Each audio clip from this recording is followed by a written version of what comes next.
Can we just ensure, please, that all electronic devices are put to silent mode, please? Thank you.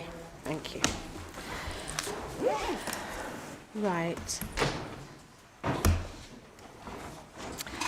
Item 1 then, announcements by the Mayor and Chief Executive.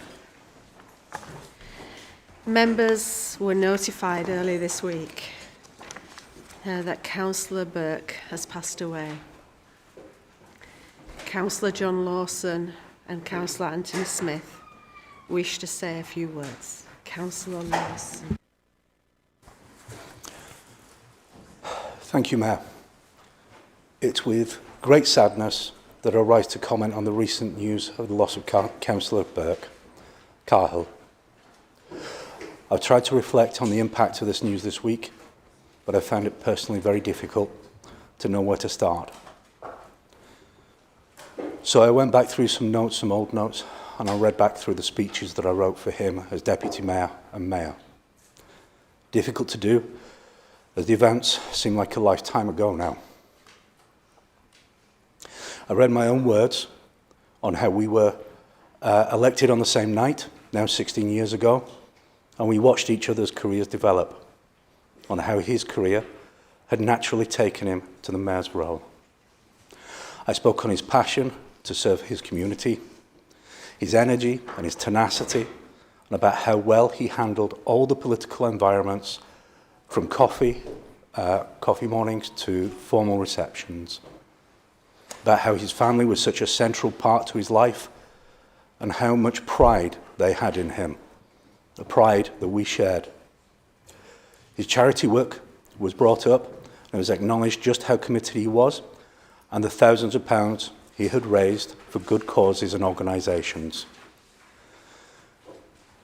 Through the speeches, we talked about the various achievements in his roles, establishing Lindley Community Group, co-funding the Lindley Running Group. He was a Liberal Democrat GBM, a Lib Dem deputy leader at one point. He was a member of the West Yorkshire Police and Crime Panel, a member of the West Yorkshire Fire and Rescue Authority.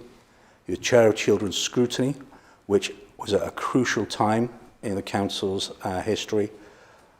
And, of course, since there, Mayor and chair of Overview and Scrutiny. This is short. If it seems like a pale repetition of what's gone before, it's because I wanted to remind myself and say how very grateful I am that I got the chance to speak about this in front of him, that he got to hear it. It's not often that we get the chance to say these things to people before they're taken from us, especially when it's so suddenly and such a relatively young age.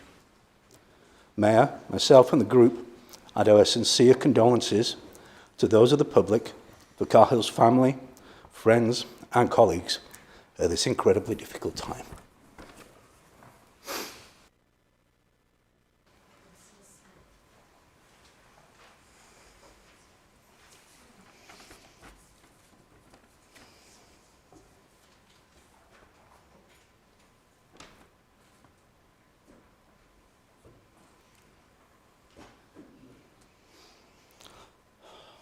Madam Mayor, fellow councillors, it is with a heavy heart and profound sense of loss that I stand to pay tribute to our colleague and my dear friend, Carl Burke, on behalf of myself and Councillor Robinson. To lose someone so suddenly at such a young age is a shock that is difficult to put into words, and his absence in this chamber will surely be deeply felt. Carl was first elected to represent Lindley Ward in 2010 and was a fixture of our local democracy over those 16 years. Whether he was walking the streets of our ward or chairing meetings. He brought an enormous energy and an infectious enthusiasm to everything he touched. Many of us will remember his year as mayor in 2023 to 2024, a role he performed with great dignity, warmth, and a tireless commitment to the people of Kirklees.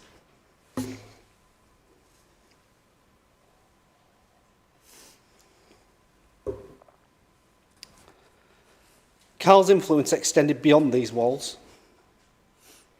As chairman of Lindley Community Group, he was the architect of events that gave our area its sense of cohesion and identity.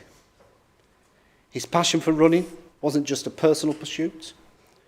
Through the Lindley Running Club and the annual Lindley 10K, he turned that passion into a community legacy that moved us all, quite literally. Carl was a quintessential public servant. He didn't just represent Lindley, he championed it. He was a man of action who took genuine joy in helping others, and his dedication to his constituents was unmatched. But beyond the politics and the paperwork, he was a kind, supportive colleague and a loyal and dear friend.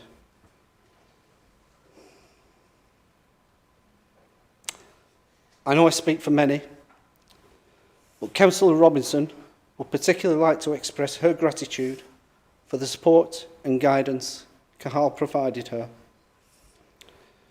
We all know that being elected as a new councillor can be a daunting role, but Cahal's enthusiasm, kindness and wisdom enabled her to quickly build confidence and feel fully supported. He was a mentor in the truest sense, always ready to share his experience to ensure the best for our community. While his loss will be felt across the entire borough, our thoughts today are especially with those he loved most. Our thoughts and prayers go out to his daughters and to all his family and many friends. It is often said that when someone as vibrant as Carl is taken from us, it leaves a hole in our hearts that feels impossible to fill.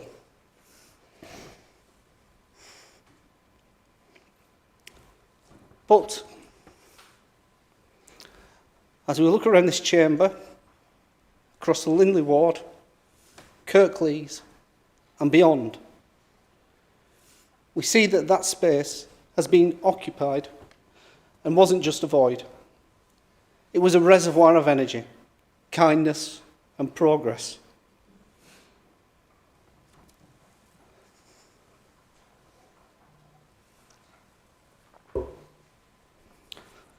While our hearts feel heavy today, they are also fuller for having known him. We will carry forward his spark, his can-do spirit, and the positive change he fought so hard to achieve for the people of Lindley and Kirklees. Cahal,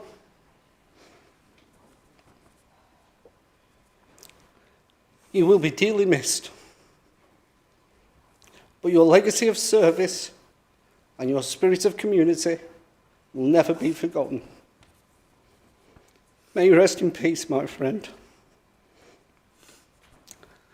With the permission of the Mayor, I would like to request that Councillor Robinson and I be excused from this meeting following the conclusion of these reflections. Thank you. Thank you, Councillors Lawson and Smith. And of course, you can leave the chamber. Absolutely.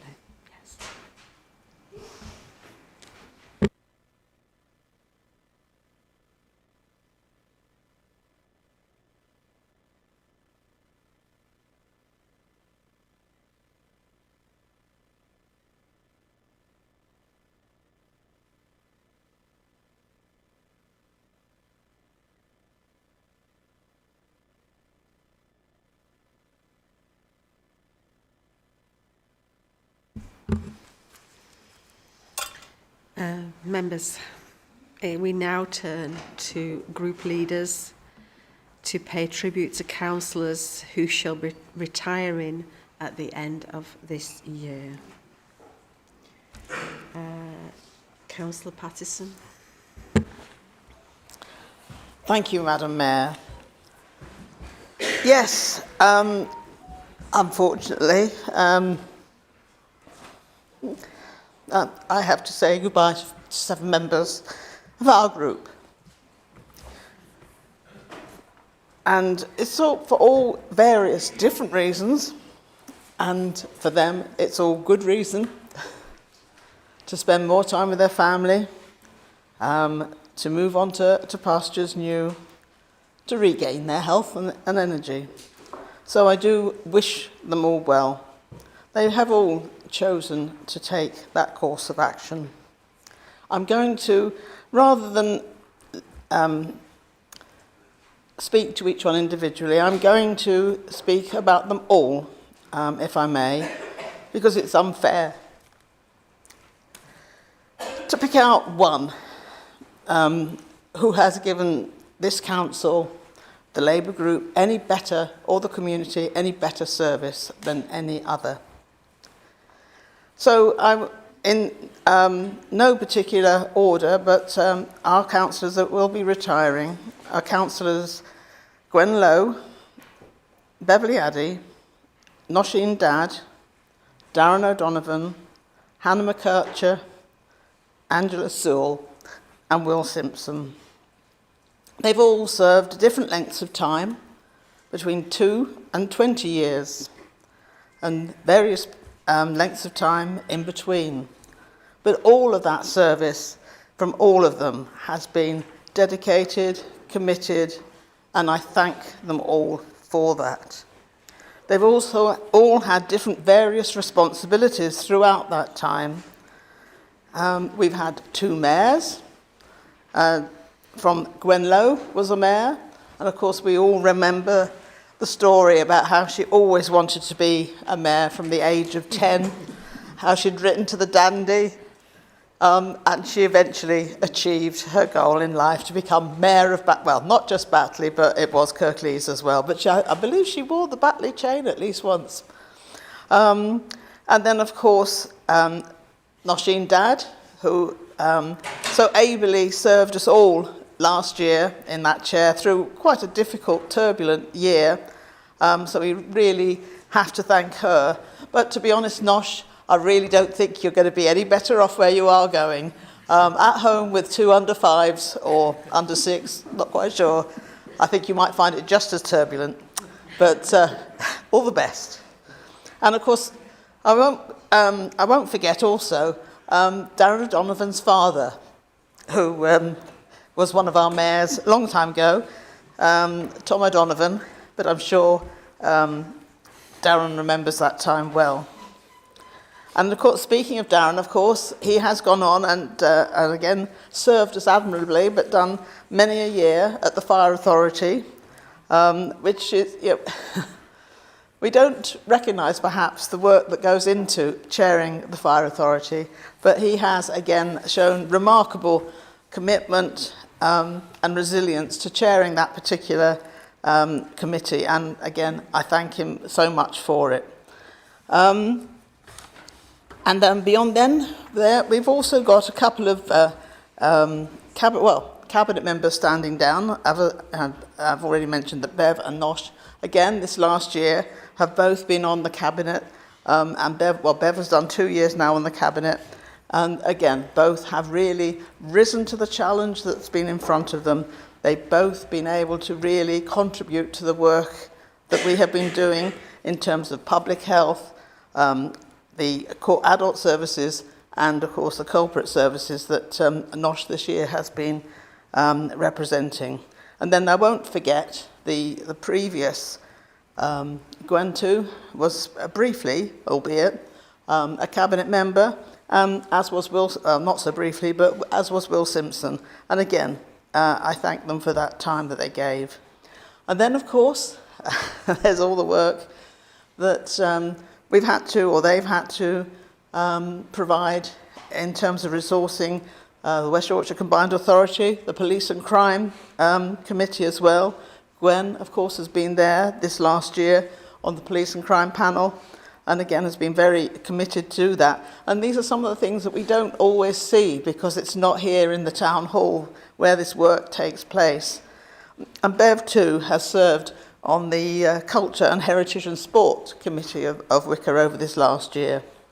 But beyond those external bodies, those perhaps larger commissions, all of them have been on planning committees, all of in different stages, scrutiny committees of different sorts, corporate governance and audit, and also actually, I will mention here, Angela has been on the adoption panel and fostering panel, and only those people that have done that work knows the time and the dedication that is needed, and also how difficult a job it is to deal with individual children in need of adoption or fostering.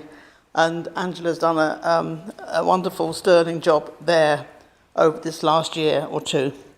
So I will say thank you to all of them. Say they're all standing it down for good reason and deserved a well-earned rest, except in the case of Nosh.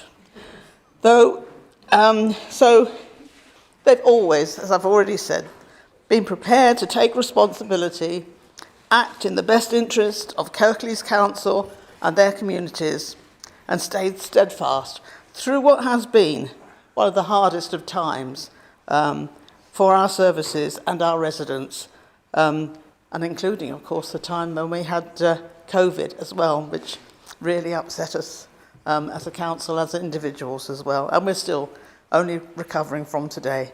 So thank you all for everything you've done. Thank you.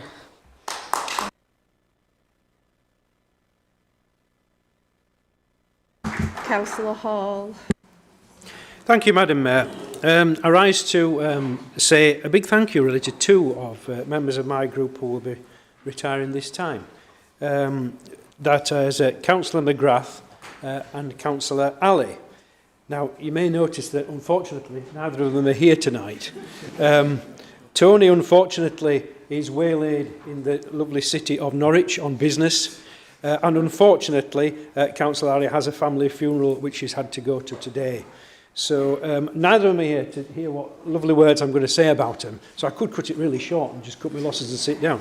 But I'm not going to, because I appreciate both their friendship and the service that they've given to this council. First of all, to Tony McGrath, who has been a member since 2022, has served diligently on planning committee, also on Metro, and also as a substitute director on KSDL. They've had a lot of negotiations in the past few years, and he's done his best to do what's best for this council and the residents, and in all his deliberations on that particular committee. Itrat Ali served since 2023 in Hetmond Wyke, been a very popular and accomplished chairman of the Children's Scrutiny Committee, and a great supporter of local events in Mirfield. Both members, of course, great advocates of their wards and of their residents. Both of them are stepping down for work and family commitments, and I think it's important never to lose sight of the fact of the sacrifices that elected members at all levels in public life give in order to serve their communities. So I will miss them both for the friendship and also to their contribution in group and to their contributions to this council. I send them my best wishes and the wishes of my group, but also best wishes to all members that are retiring. We do appreciate your service very much. Thank you, Madam Mayor.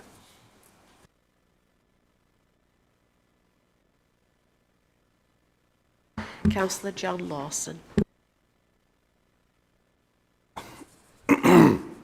Before I talk about Alice and David, who are our two members who are standing down today, I'll just give thanks to everybody who is standing down this year. It's a very thankless task, being a councillor. Nobody tells you that when you're asked to stand. Nobody tells you about how life-consuming it can be, how pressurised it can sometimes be, or indeed how perplexing it can be with random stuff being thrown at you from all angles. They also struggle to explain how rewarding it can be. All of us get into this to improve people's lives. I firmly believe that of everybody in this chamber. For those of you standing down, I hope that as you look back on your time in council, you can remember your successes and not the times you questioned your wisdom in standing in the first place, especially those of you who repeated the mistake. A few words on Alison and David won't be able to do justice to their contribution to council, to their communities, or to the Liberal Democrats.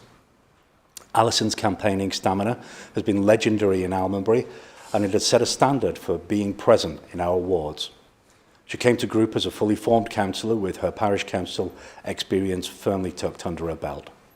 I had no qualms as leader when she was appointed GBM in her first year in group. It's quite an extraordinary achievement.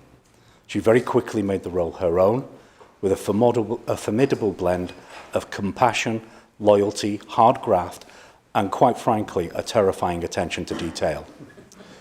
In this respect, she has been a huge headache because we're going to struggle to fill that gap.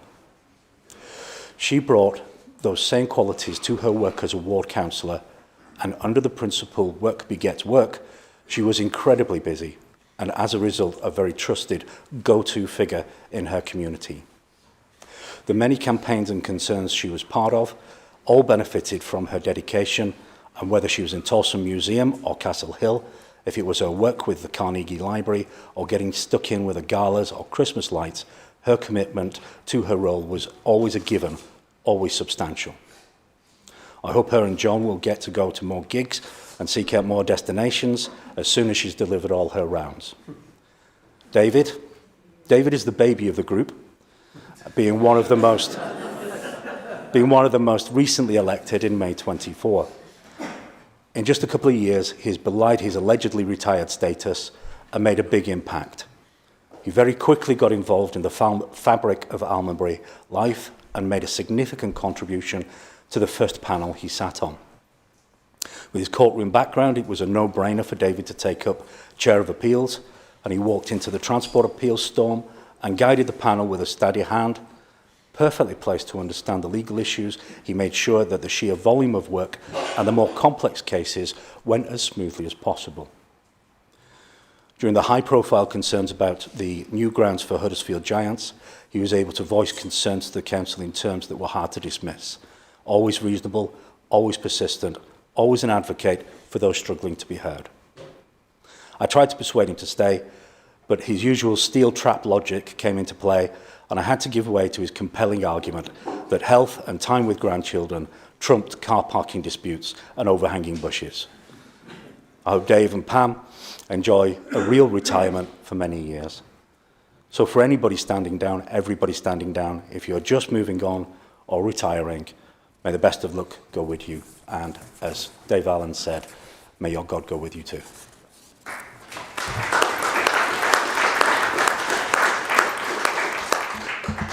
Councillor Joe Lawson. Thank you, Madam Mayor. I would like to pay a brief tribute to Councillor Musrat Khan. Mus will be relieved that this isn't going to be one of those "do you remember that night when" tributes. But seriously, I would firstly like to thank Mus for all the help and advice and support she has given me over the years, and especially as a wet behind the ears newly elected councillor. Help and advice that she has willingly given to many other councillors over the years.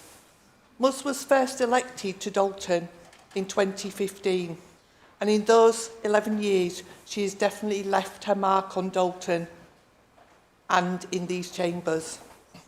Mus is a formidable councillor who fought for her Dalton ward residents over the years, working for and with the residents of Dalton and Kirklees to improve and better the ward.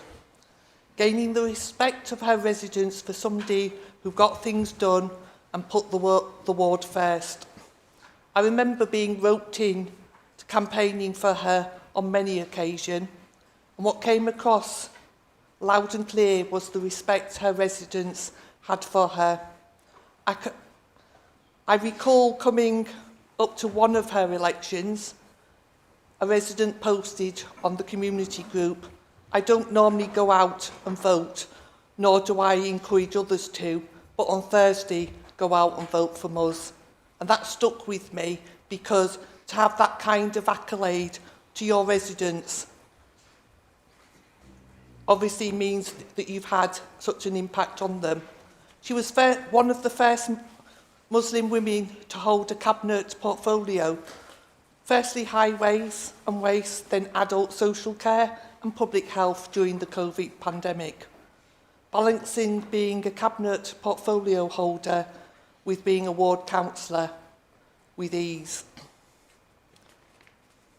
Mus, you have set the bar high for anybody who follows in your footsteps, and with all that you have done and achieved for Dalton. I know I said that there wouldn't be a remember that night when moment in this speech, but I do remember a night.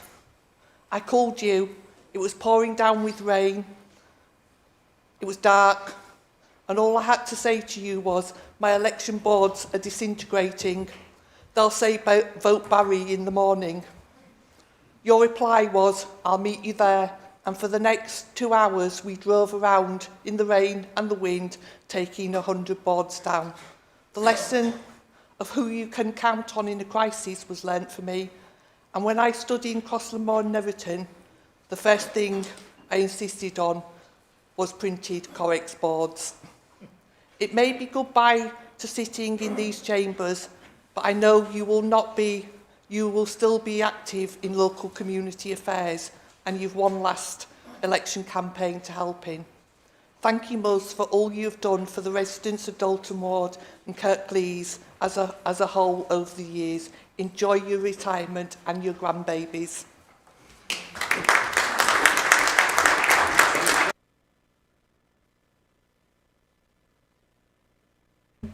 Councillor Munro. Thank you, Chair. Thank you, Madam Mayor. I'd just like to say a few words to say how sorry I am that my ward colleague, Councillor David Longstaff, is standing down. It's been a real privilege getting to know David and working with him in Almonbury, and I know exactly how hard he has worked as chair of the appeals panel, achieving a lot under his leadership. I also appreciate the work he has done in the ward and his input in relation to the Giants Stadium. David, you will now have much more time for chess and attending those very important rugby league matches. Thank you.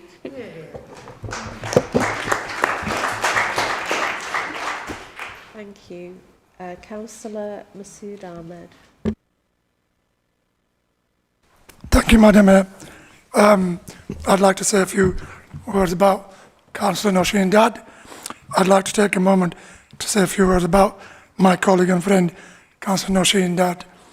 Nosheen has always been an outgoing person with a strong sense of duty and responsibility.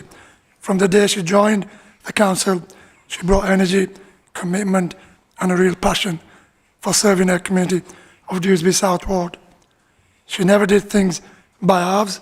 If there was work to be done, Nosheen was there, sleeves rolled up, ready to get involved. During her time here, she achieved many things, but one moment that truly stands out is when she became the first Muslim female mayor in the history of Kirklees Council. That was not just a proud moment for her, but a proud moment for the whole borough. It showed young people across our communities that leadership is open to everyone and that representation really matters. But while her achievements are impressive, what many of us will remember most is the person behind them. Nosheen has been a brilliant colleague, a fantastic team player. She's always been very supportive, always ready to help, and always ready with a laugh when meetings go a little too long, which, let's be honest, in local government, that happens quite a lot, just like the full council meeting 2 weeks ago, longest in history, 13 hours, finishing at 6 a.m. Of course, those of us who have campaigned with Nosheen will also know about her other well-known characteristic, a fear of cats. Most councillors worry about tough questions on the doorstep. Nosheen worried about whether there might be a cat behind the door. I'm fairly sure there were a few residents out there who deliberately opened the door holding a cat just to see her reaction.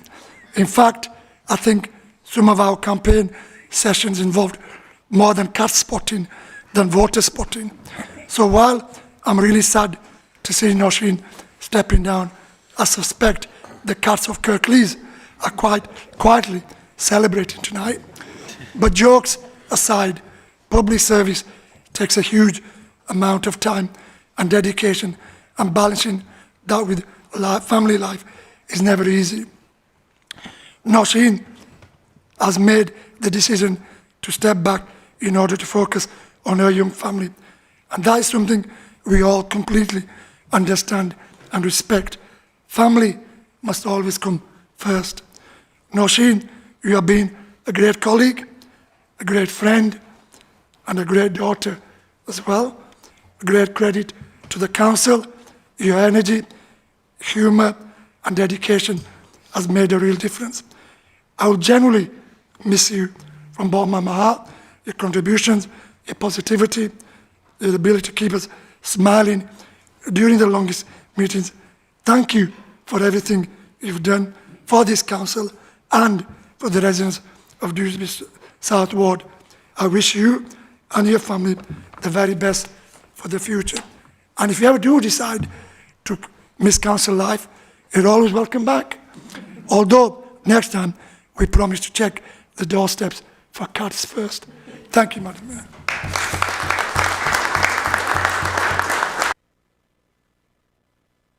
Thank you. Members, we've got 5 councillors wishing to speak, but it is nearly time for the break. So we will keep the list ready for when we come back, okay? But we will have our break because it is now time, nearly time for sunset. So we will take a 30-minute break.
Okay, so we're still on item 1.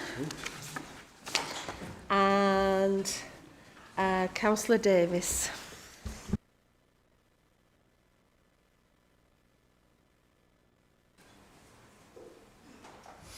Thank you. I'd just like to say a few words about my fabulous ward colleague, and I don't use that word lightly, Councillor Alison Munro. Alison has been a true champion in Almonbury Ward, champion of residents and local groups in a wide number of fields. Alison has strived to make the ward a better place in a number of ways, making sure that environmental issues are heard and our wildlife and green spaces protected, protecting green belts, campaigning against developments, and especially protecting Castle Hill. Alison has been a stalwart Alison has been a stalwart of local community groups. I'm not going to list them. There's a load of anachronisms and they all have Almonbury and A in them. There's been galas, Christmas light switch-ons in the villages. She supported projects and events, getting involved not just on committees but helping out in practical terms, stewarding events in absolute teeming rain at times, helping on stalls, baking cakes, all of it. Alison has been particularly unwavering in her support of the Tolson Museum and is a key member of Friends of Tolson Museum and Ravensnow Park, regularly helping out and attending concerts in the parks, Christmas and Easter fairs, other events. But her true strengths, beyond her knowledge of the area and its issues, are her ability to bring people together in our community and her willingness to get stuck in and her drive to make a difference. Oh, and as John mentioned, her forensic attention to detail and recall of conversations. Alison, I won't say that Almonbury will miss you because I'm sure you'll still be involved in some fronts, in some cases. I hope you will. But on a personal note, I want to add a personal thank you for your support and your guidance, taking me under your wing for these past years and showing me how and what could and should be done. Thank you. I will miss you. Thank you. Councillor Kendrick. Thank you, Madam Mayor. I just want to say very quickly, you'll be pleased to hear a few words. Long-standing councillor, hard-working, colleague and a friend, Councillor Gwen Lowe, and I really want to acknowledge that. She's cared for her ward, her residents and the wider Kirklees. She was a joyful mayor. I'm amazed anybody could get the mayoral chain back off her because she wanted to keep going as such. She's one of those people who can spin a load of plates at the same time, a busy woman. All the responsibilities she took on as a councillor. Besides that, she did volunteer work and does for the RSPCA and, of course, Friends of Batley Station. And that sort of gives some idea of her merit and work. Family issues now take her away from her role on council. I wish her well with that. I hope, whilst I lose her as a colleague, I hope she'll remain my friend. And before I finish, I have two more people to talk about, which is peculiar, but and I'm sad she's not here. Councillor Ali, I have huge respect for, and I've really, really appreciated her work on Children's Scrutiny Panel. It is so important to children's services, and she's done a sterling job. And alongside her, and enthusiastically working all the time, Councillor Hannah McKercher, and I would like to extend my thanks to both of them. Thank you. Councillor Darwin. I just want to say a few words on Councillor Nosheen Dad for stepping down. When politicians say they're stepping down, there's usually speculation or drama. But in Nosheen's case, the reason is simple and admirable. She's choosing to focus on her family. And after everything she has achieved in public life, that's a decision we can all respect. Although after chairing council meetings, I suspect managing bedtime negotiations at home will feel like a much calmer debate. Councillor Nosheen Dad's journey has been remarkable, the first Muslim female mayoress at a very young age. And a proud and historic achievement. She carried out her duties with dignity, professionalism and great composure. Chairing full council meetings is not always easy, especially when debates become passionate, something that I understand. But Nosheen handled it with firmness and calm authority. During her time in office, she has done what good councillors do every day, debating motions, scrutinising policies, attending committees, meeting residents, visiting community groups and listening to concerns of the people we serve. And she has always done this with dedication and sincerity, which brings me to one moment that many of us will remember. I don't know if I've made history or not. The Palestinian motion. I spoke passionately during that debate, witnessing the suffering of Palestinian children and babies. At the time, I did not feel I had done anything wrong. However, in her role as Mayor, Councillor Nosheen Dad exercised her authority and removed me from the chamber. Now I won't pretend I was happy about it at the time, but she was not acting as my friend or colleague. She was acting as the Mayor, upholding the rules of the chamber as she believed they should be upheld, and I respected her duty to do that. What truly stands out about Nosheen is not just her leadership, but her character. She is genuinely a kind-hearted person who goes out of her way to help others, whether it's supporting residents, helping community groups, or working with colleagues. Nosheen has broken barriers and served her community with dignity and inspired many people along the way. Her kindness, integrity and dedication will leave a lasting impact on our community, especially in Dewsbury South. And I'll end this. In politics, we may disagree, debate passionately, and sometimes even be asked to leave the chamber. But if we keep our principles, our respect for one another, and our commitment to our community, then we've done something worthwhile. Thank you, Nosheen.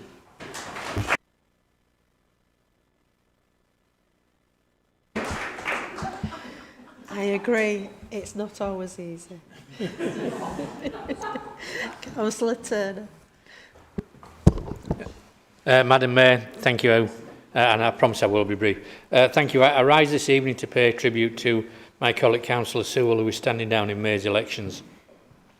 Angela served the residents of the Old Galka ward for the last 2 years with diligence and hard work.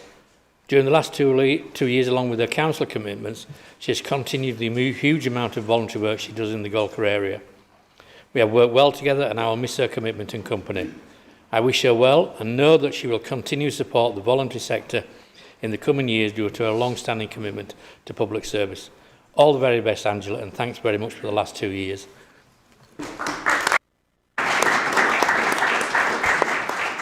Councillor Anwar. Thank you, Madam Mayor.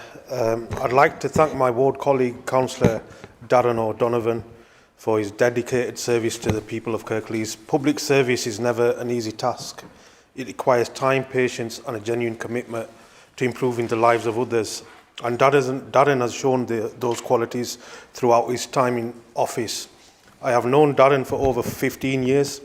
Our first campaign for him in 2015, it was a long 8 weeks where me and JD took lead on his campaign. And he achieved over 5,000 votes at the time. During his time on the council, Darren has worked hard to represent his community, listen to residents and contribute to the decisions that shape Kirklees. Whether in meetings, community events or supporting local initiatives, his efforts have made a positive difference. I want to personally thank him for all he has done for Dewsbury West Juniors Football Club. Serving as a councillor often means long hours and difficult decisions, and it's important that we recognise the dedication it takes to carry out that responsibility. Thank you, Darren, for your commitment, your hard work and your service to Kirklees. Also, I want to wish all that are leaving in May very best for the future. Thank you, Madam Mayor. Councillor Hawkins. Thank you, Madam Mayor. I suppose I'll have to say something nice about Councillor Will Simpson. He was one of my groomsmen, after all. I first met Will during the by-election he would go on to win in 2018. I remember knocking on doors for him in that campaign, including a string of Will's ex-girlfriends as well. I'm still not entirely sure whether that helped or hindered your election chances, but I suppose you did win twice. Since then, whether it's been making foolish bets, hosting our own slightly chaotic version of Come Dine With Me, or testing our competitive spirits on FIFA, you've always been a formidable rival and an even better friend. But Madam Mayor, Will's contributions go far beyond friendship. Over the past nearly 8 years, he's been a councillor, and by his own admission, sacrificing far too much of his own hairline for Kirklees Council in the process, he has delivered real tangible change for the communities he represents. He helped create the first local food pantry in the Denby Dale Centre, supporting residents during the difficult days of the pandemic. He supported establishing a citizens' advice service in the ward, ensuring people could access the help they needed locally, a service that continues to this day thanks to the support of the parish council. He played a key role in delivering the new Emily ARLFC sports facility at Sisset Middle School and secured investment to protect Sisset Baths and helped save the pie hole when it was just weeks away from being sold. As a cabinet member, he pushed through changes that means recycling more in our green bins and taking more meaningful action on climate change. He left big shoes, which I've been attempting to fill over the past year. All of this speaks as someone who has always cared deeply for his community and who has worked relentlessly to improve it. On a day that is difficult for this chamber, events have hit very close to home, and to Councillor Lawson's earlier contributions, I don't intend to miss an opportunity to tell the people who matter most what they mean to me. Will, alongside Councillor Matthew McLaughlin and Harry McCarthy, played a pivotal role in helping me overcome some very personal demons at a dark time in my life. I admit that if Will had not invited me to watch the Euro finals in 2021, I probably would not be here. You saw me through the worst of times after Chloe passed, and you've been there through some of the very best of times this past year, including celebrating my wedding not once but twice. So Will, while we might not always agree on everything, and while we always maintain I was robbed on penalties in our FIFA game, there is no doubt that you have made a lasting difference to your community and to me. On behalf of many in this chamber, and certainly on behalf of myself, thank you for your service, thank you for your friendship, and thank you for everything you've done in your community. I'll forever be grateful for having you in my life. Lee and I love you very much, and we're both looking forward for sharing a fresh start for you, Ellie, and the best boy, Leo. Thank you.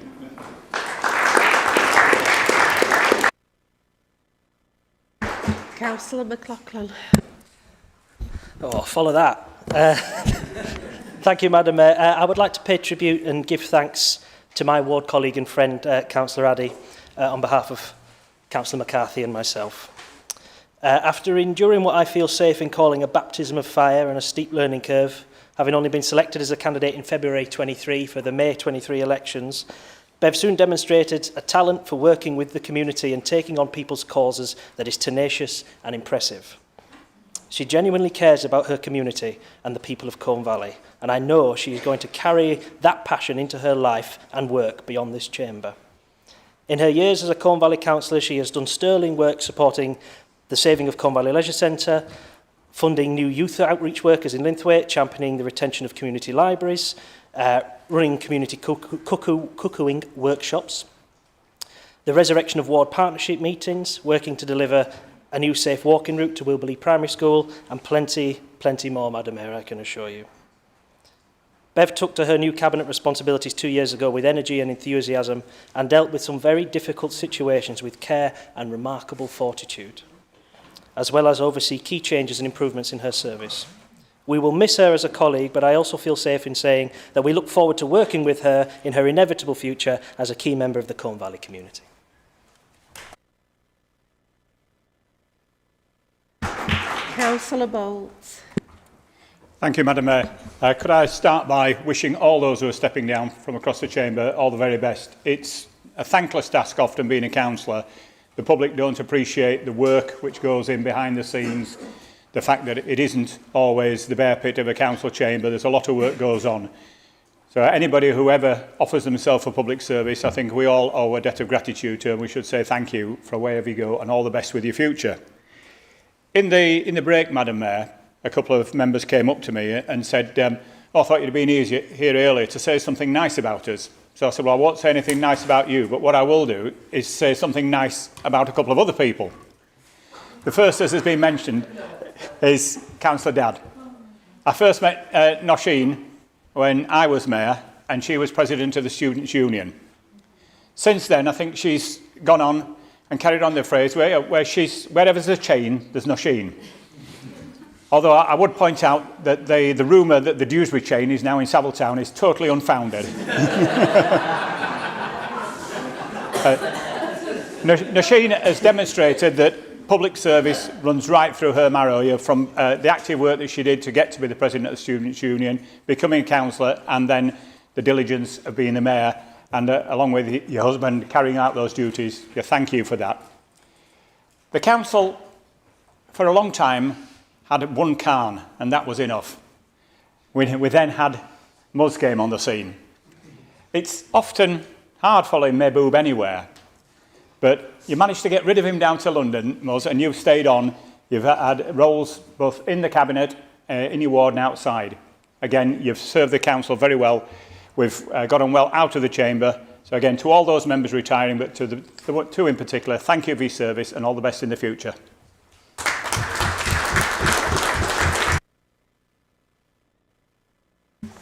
Thank you. Okay. Right, we shall move on.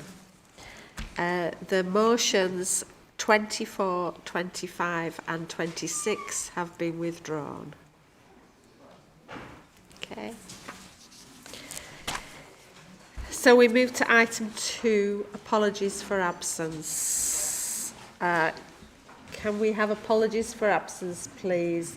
Councillor Sokol.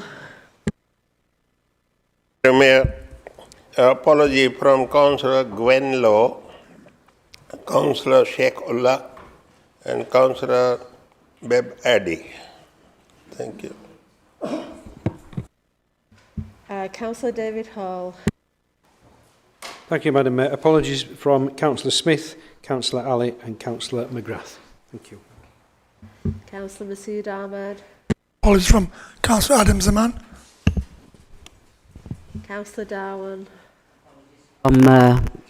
Aziz Dadji, Councillor. And Councillor Anwar. Apologies from Councillor Tanisha Bromwell and Councillor Imran Safdar.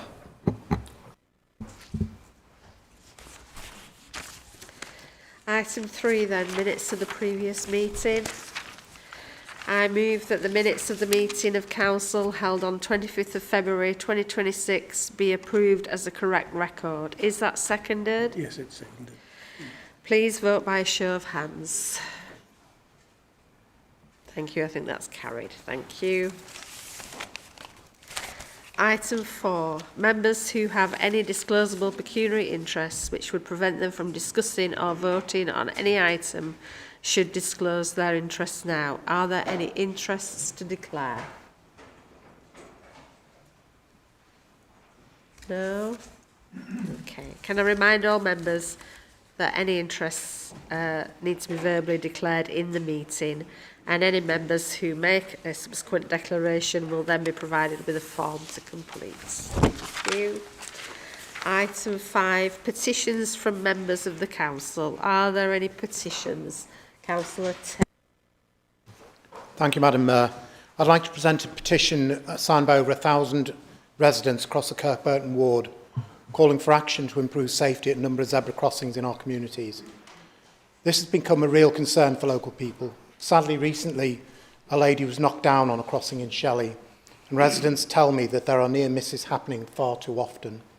The petition highlights 6 crossings in Flockton, Shelley, Shepley and Kirkburton, where residents believe the current arrangements are simply not safe enough. These crossings are positioned very close to busy junctions or on main roads, where drivers' attention is often focused on traffic movements rather than on pedestrians stepping onto the crossing. Local people are not asking for anything unreasonable. They're asking that the council take a proper look at these crossings and consider whether some of them should be upgraded to signal-controlled crossings, which would provide clearer protection for residents. Over 1,000 residents have signed this petition because they are worried about safety in their communities. Quite simply, residents should not have to wait for a serious accident before the council decides to ask. I'm pleased to present this petition on their behalf and hope the council will give these concerns the serious attention it deserves. Thank you, Madam Mayor. Are there any other petitions from any members? Okay, thank you. In accordance with Council Procedure Rule 9.3, I direct that the subject matter of the petition be referred to the appropriate Executive Director for investigation. We now move to item 6, deputations and petitions from members of the public. There is one deputation this evening. Please can I invite Akhtar Kazir to present his deputation.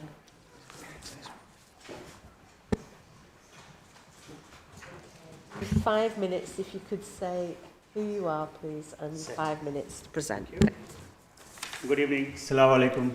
Madam Mayor, Chair, Cabinet members and councillors, thank you for allowing me to speak today. My name is Akhtar Kazir, which you all probably know. I'm a resident of Bali and someone who works closely with families across our community, including families caring for disabled children who depend on accessible public spaces. I want to speak about Bali, about health, and about the choices this council makes, because those choices directly affect the residents and taxpayers of our town. Because those choices shape the everyday lives of the people you represent. In January this year, Bali Baths was reported as sold for £318,000. That's £318,000. For context, that is less than the price of some ordinary family homes in this borough. Yes, this was once a public building that served an entire town in one of the most deprived wards in Kirklees. That should make every one of you pause and reflect. Residents are now asking very basic questions. Who has bought the building? What are their plans for it? And what safeguards exist for the community? As of today, the identity of the purchaser has not been publicly confirmed and the sales has not yet completed. So my first question to the Cabinet is very, very simple. Why has the Council not publicly confirmed who the purchaser is and what the intended future use of Bali Baths will be? Transparency builds trust. Silence creates uncertainty. I do want to acknowledge something positive though.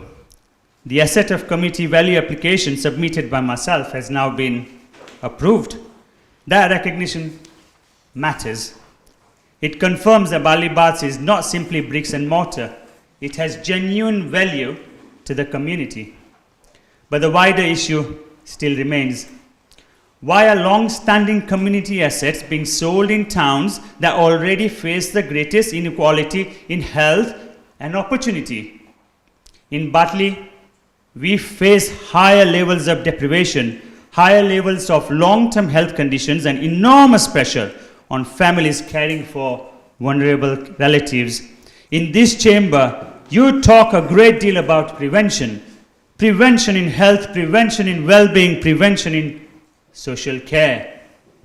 But prevention requires places.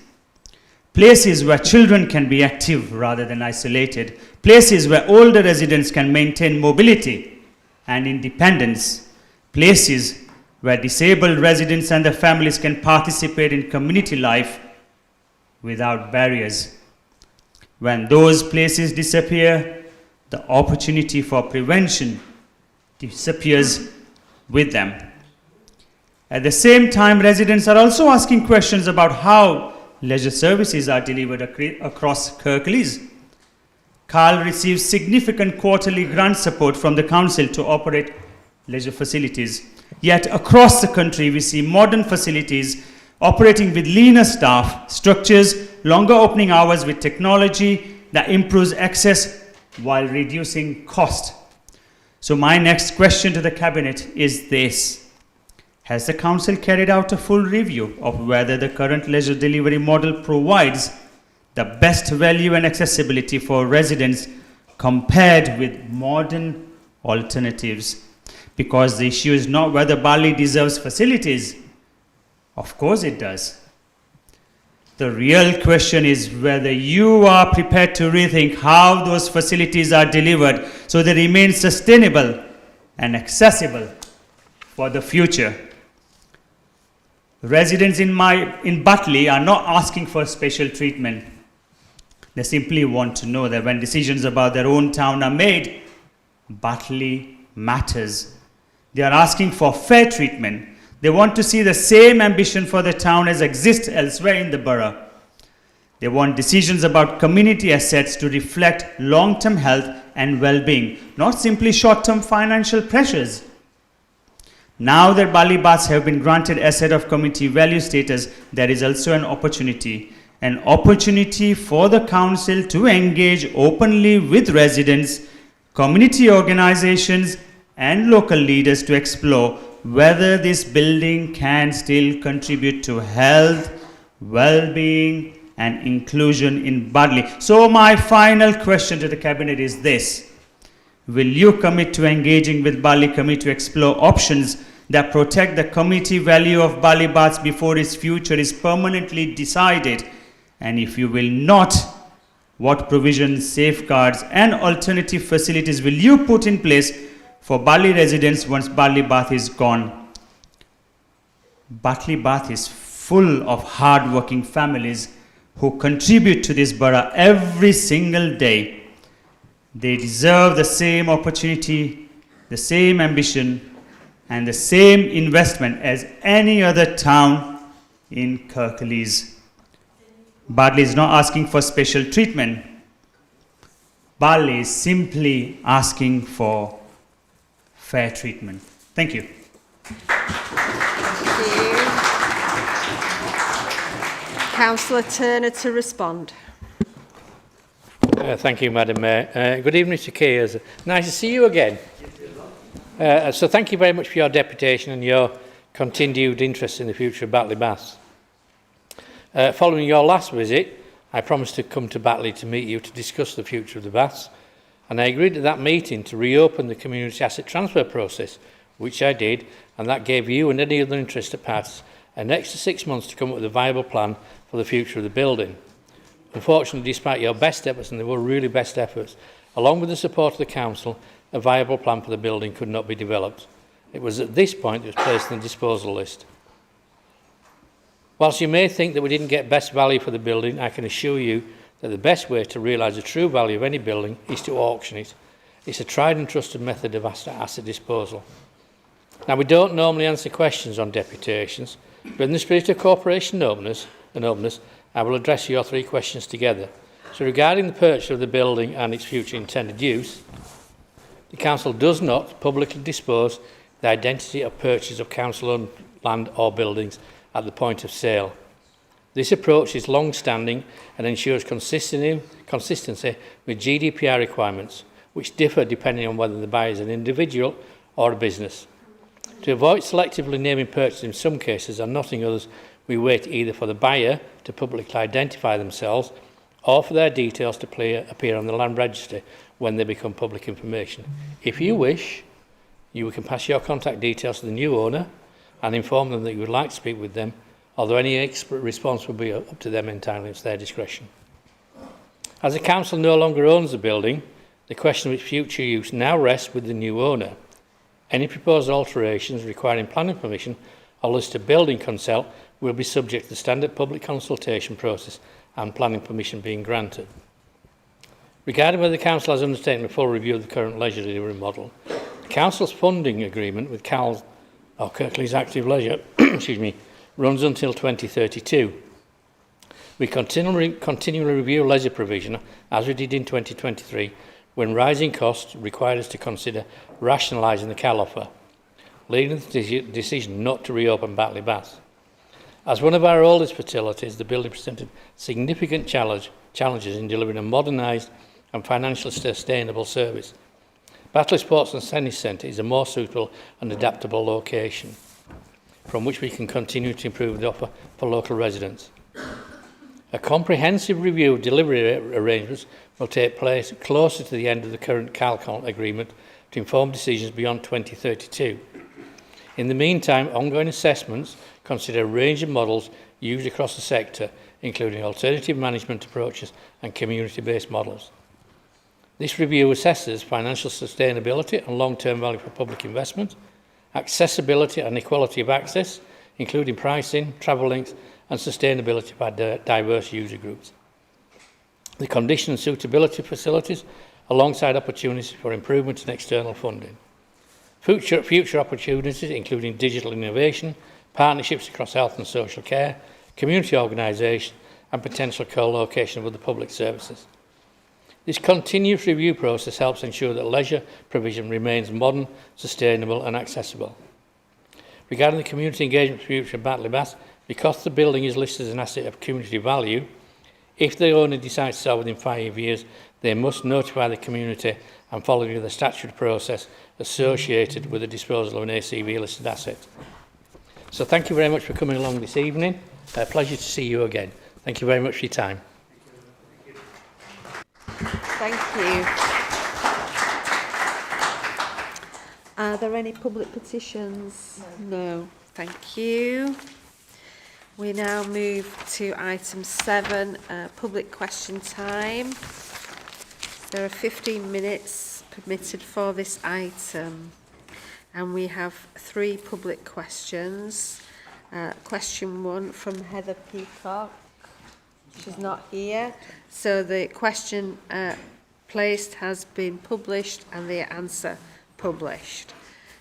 So we move to question 2 from David Heathcote. The original question has been published and answered. David, do you have a supplementary? Yes, thank you, Madam Mayor, and thank you to Councillor Hawkins for the written response. So my supplementary, I just want to reflect 2,477 Category 3 potholes were repaired after the Council's own target of 28 days in the last 12 months. So to borrow a phrase from Councillor Bolt, the public, the drivers of Kirklees are totally behind the Council in its tagline of Together We Swerve. So on every measure, the Council is getting worse for its maintenance of our highways. So looking at the Council's own pothole repair protocol, which I would advise every member of the public to look at on the Council's... Sorry? This is my question, yes. To look at the pothole protocol on the Council's website. And I wonder if Councillor Hawkins could look genuinely the residents in the eye and say that this is how potholes are repaired in Kirklees, or do they just throw the material into the hole and whack it down with a shovel? Councillor Hawkins. Thank you for your question, David. I hope you're keeping well. It's good to see you. In terms of, I mean, I do look my residents in the eye every Saturday when I knock on the doors and tell them this very, very clearly as well. It's important to put this in the context of the challenges that we've been seeing across the country, certainly with some of our neighbouring authorities as well. I believe Leeds reported an over 200% increase in potholes they've seen in their area. So we're not dealing with this in isolation in Kirklees. We do perform relatively well by compared to some of our neighbours as well, but we are also learning from neighbours like Leeds in particular as well, who've recently got the green rating from the Department for Transport and how they've been addressing their road maintenance. So there's dialogue there and what mutual learning we can make from one another. A big challenge we've had this past year has been over the Christmas shutdown period. What's happened there is, I work in engineering, it's very similar, but in construction as well, for about a 2-week period, we've seen a shutdown over there. Something that is going to change, that we as a council are doing, that the Highways Department I know is working on already, is to make sure we're not in that sort of same situation next year, making sure over that 2-week period we can get enough stockpile ahead of time for tarmac to be able to go out and carry out those repairs throughout the Christmas period, so there's not a whole backlog then. Obviously the weather is a big factor in all of this as well, but we are taking strides to make sure we are moved in the right direction, so there can be a little less swerving on our roads as well. But thank you, David, I do appreciate the question.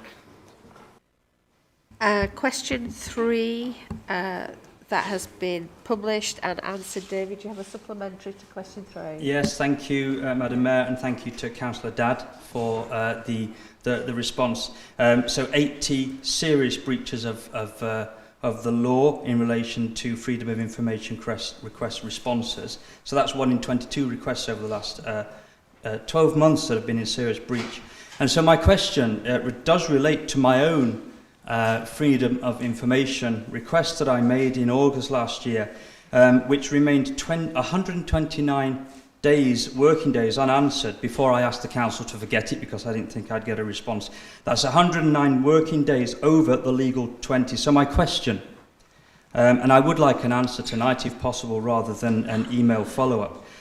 Given this level of non-compliance of this council and underperformance, I'd like to ask, will the leader accept responsibility for the council's freedom of information performance and commit to publishing measurable improvement targets ahead of the local elections? Councillor Dadd to respond, I believe. Respond. Thank you, David, for your supplementary. You're right, freedom of information legislation does specify that responses should be provided within 20 working days, upon exception that some response times can be extended to 40 working days. I know that in your particular one you said it was over 100. Kirklees Council has received increased numbers of information access requests year on year for the last 4 years now. And the increased volume in requests has meant that on occasions some requests have been responded to outside of the statutory period. The Information Governance team continue to support services to respond to requests in a timely manner, offering training and guidance as appropriate.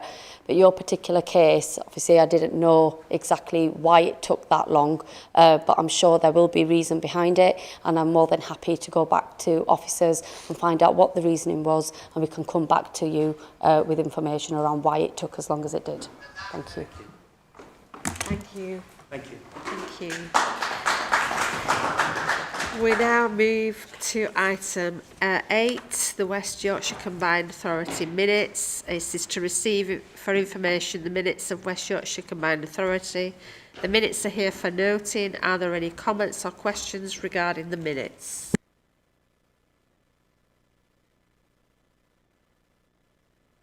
No? Thank you. So we'll now move to item 9. This is proposed revisions to financial procedure rules referenced from Corporate Governance and Audit Committee. Councillor Taylor. I rise to move approval of these regulations. Thank you. Is that seconded? Councillor Homewood? Yeah, second that. Are there any comments on this matter? No? Okay, thank you. Councillor Taylor, you have a right of reply. I take it you're not taking that right of reply. Okay. We will now go to the vote then. I think we will do it on the consoles, please. Thank you.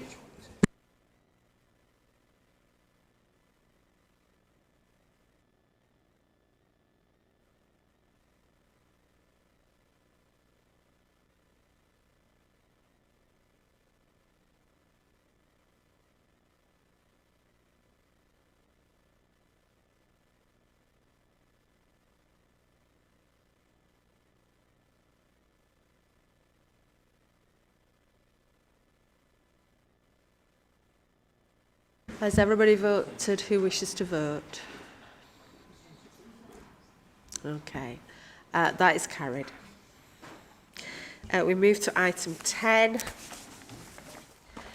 Proposed revisions to contract procedure rules referenced from Corporate Governance and Audit Committee. Councillor Taylor to propose. Thank you, Madam Mayor. I'm happy to propose the revisions to the contract procedure rules as discussed at Corporate Governance and Audit Committee. Thank you. Is that seconded, Councillor Homewood? Yeah, seconded. Thank you. Are there any comments on this matter? No? Okay, thank you. Right to reply, I take it no, Councillor Taylor. All right. So we'll now go to the vote for item 10 on the consoles, please.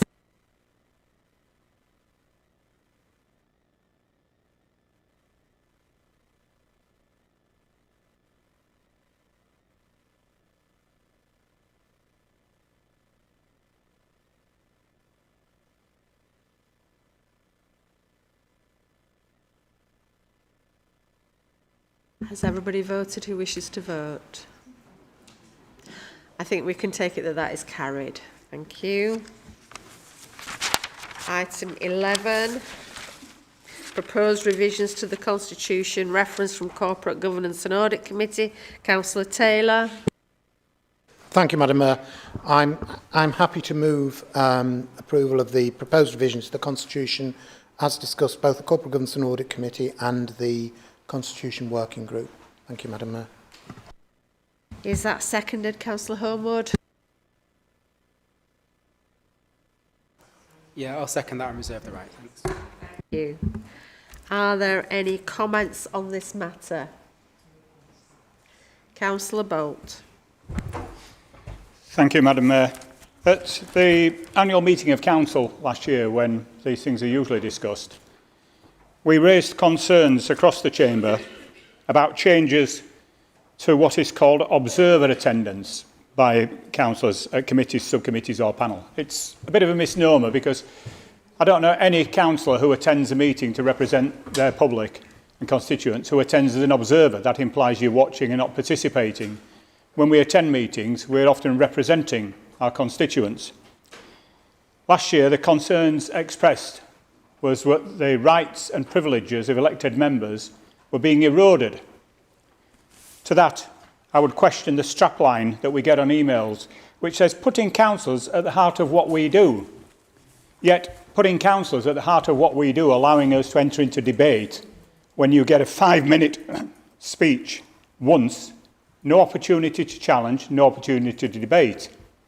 I've been in cabinet meetings as what is called an observer, and because we could challenge, because we could debate, and because we could question, we were able to successfully bring scrutiny reviews and call-ins. A 5-minute question will not allow you to build up that evidence base should you want to challenge a cabinet decision. And we must bear in mind that after May, nobody knows who'll be sitting in those seats. So this is the analogy of the whether you're in the tent. If you are representing your public, you should be able to participate. We've always had that right. Yes, you can't vote, as it used to say, but you had the full rights to speak and question. Having that eroded, and we were told it would come back, is anathema. The other thing now, we've had an opportunity this year, we've had an extraordinary meeting, and those rules have stood for some time. The proposal that's changing now, and the wording is key, is that the Chief Executive, in consultation with the Mayor, will determine. By putting the officer first, it suggests that the officer is the one making the decision. It always used to be, officers advise, members decide. Many of the council procedure rules say the Mayor in consultation with so-and-so, and that should be the offer. It should be the Mayor who has the authority to decide on meetings. The other thing is we look at 14.7, motions not accepted. There is one there that says, is in some other respect considered to be out of the order, unlawful, irregular, improper, and then it's adding, or incapable of having a practical effect. We have had debates about this over the time in the chamber. What is a practical effect? Is a practical effect of a motion the end result where it says so-and-so will write to so-and-so? Is that a practical effect, or will that be ruled out?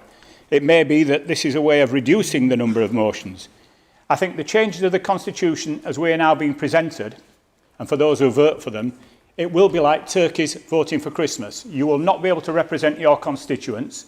Councils will not be at the heart of what we're doing, and it's a further erosion of democracy, and I would urge colleagues to vote against this, to review it and to bring it back. Are there any other comments on this matter? No. Councillor Homewood, you had the right of reply. No. Councillor Taylor. Thank you, Madam Mayor. The items before us today have been through the Constitution Working Group. I think the point that Martin raises about the order in which we've got worded the Mayor and the Chief Executive, I'm sure we can just switch those round without any problem. With regard to the other matters, I don't know whether officers wish to comment at all. My understanding with regard to members' involvement in committee meetings is that it is at the discretion of the Mayor, discretion of the Chairman. So if the Chairman feels that there is value in allowing a member to continue to contribute, they have the discretion to do that. And that was my understanding of how this was. I'm still of the view that the right thing to do today is to approve these revisions. And if Martin has concerns, he's within his right to pick those up, either with the legal officers or with the Constitution Working Group, or maybe even volunteer to be part of the Constitution Working Group going forward, subject to him being a member next year. Thank you, Madam Mayor. Thank you. So do I take it that we're proposing this paper with that drafting amendment for switching those words around? Yeah. Is that what we're doing? Yes. Misunderstood what I said. My concerns were not just of that one issue about wording. I did highlight a number of significant concerns. Whilst the order of the Mayor and the Chief Executive was one of them, there were many others. And with regards to attending a working group or whatever, this is the body that makes the decision. Yeah, thank you, Councillor Bolt. So the proposal is the motion, proposed revisions to the Constitution from corporate governance and audit with that drafting amendment to switch those words around. We will now move to the vote.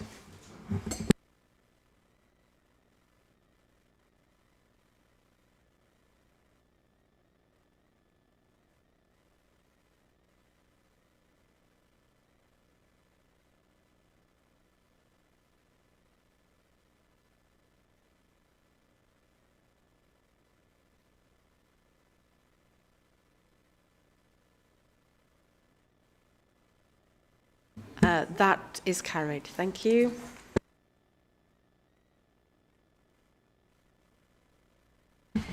We now move to item 12, dates of council meetings 26-27, municipal year, reference from corporate governance and audit. Councillor Taylor. Thank you, Madam Mayor. I am happy to move the report to approve the dates of council meetings for the municipal year 2026 to 2027. Just one comment I would like to make, which is members may recall that we had a slightly long meeting recently around the budget.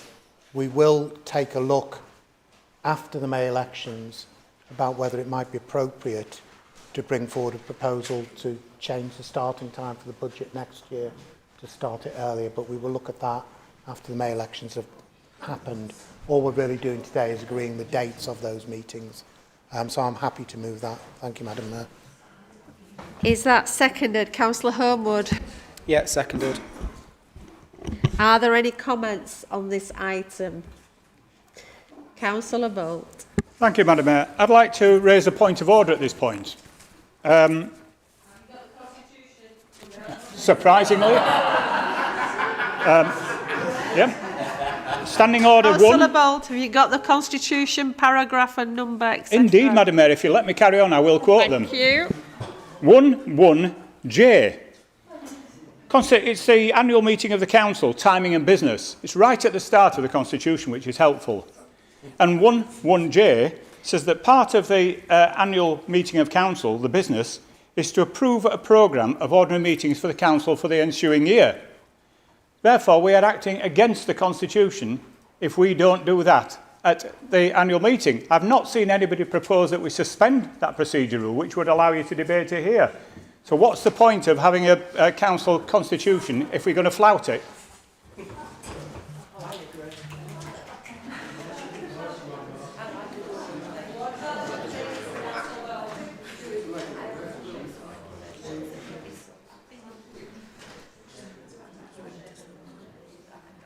I understand, Councillor Bolt, that it is the full schedule of meeting dates that goes to the annual meeting, not just the council dates. Point of explanation, Madam Mayor.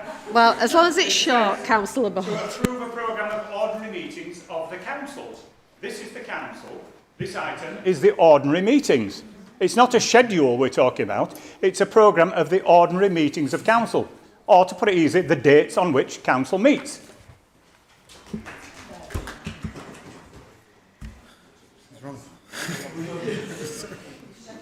Speak. Yeah. I appreciate the wording you may say in there, and I don't disagree that it is misleading, but it is the dates of the council meeting that we're specifying here today. It does not preclude any other meeting coming forward with those dates. To try and get ahead of the schedule, we're bringing dates of council meeting today, and then at the full council meeting, again, we'll repeat the dates of council meeting and all the other ancillary council meetings that go along with it, scrutiny, licensing, etc., that go along with that. Sorry for the misleading wording, but that's what we're trying to spell out. Thank you. Okay. Councillor Taylor has the right of reply. No? Okay. I've lost my place now. We'll now go to the vote then on the consuls, please.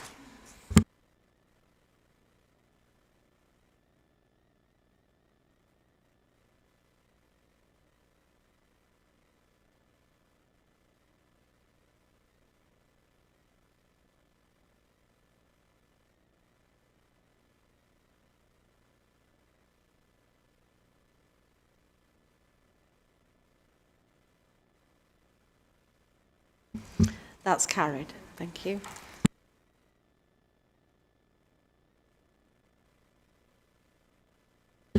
Item 13. Cooper Bridge Improvement Scheme, acceptance of delegated non-executive functions from Calderdale Council to Kirklees Council. Reference from Strategic Planning Committee. Councillor Homewood, are you proposing?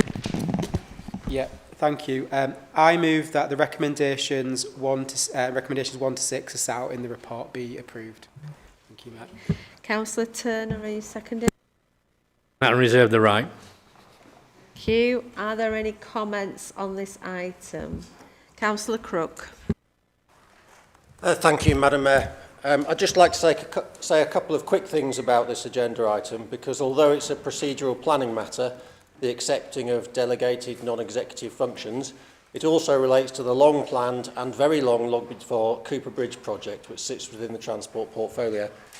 This proposal is to allow us as Kirklees Council to accept planning decision-making powers from Calderdale, so that a single planning authority and single highways authority has oversight of the decision-making and delivery process, a situation which will be much more streamlined and also cost-saving for both authorities, one set of planning proposals, one team of officers and so on.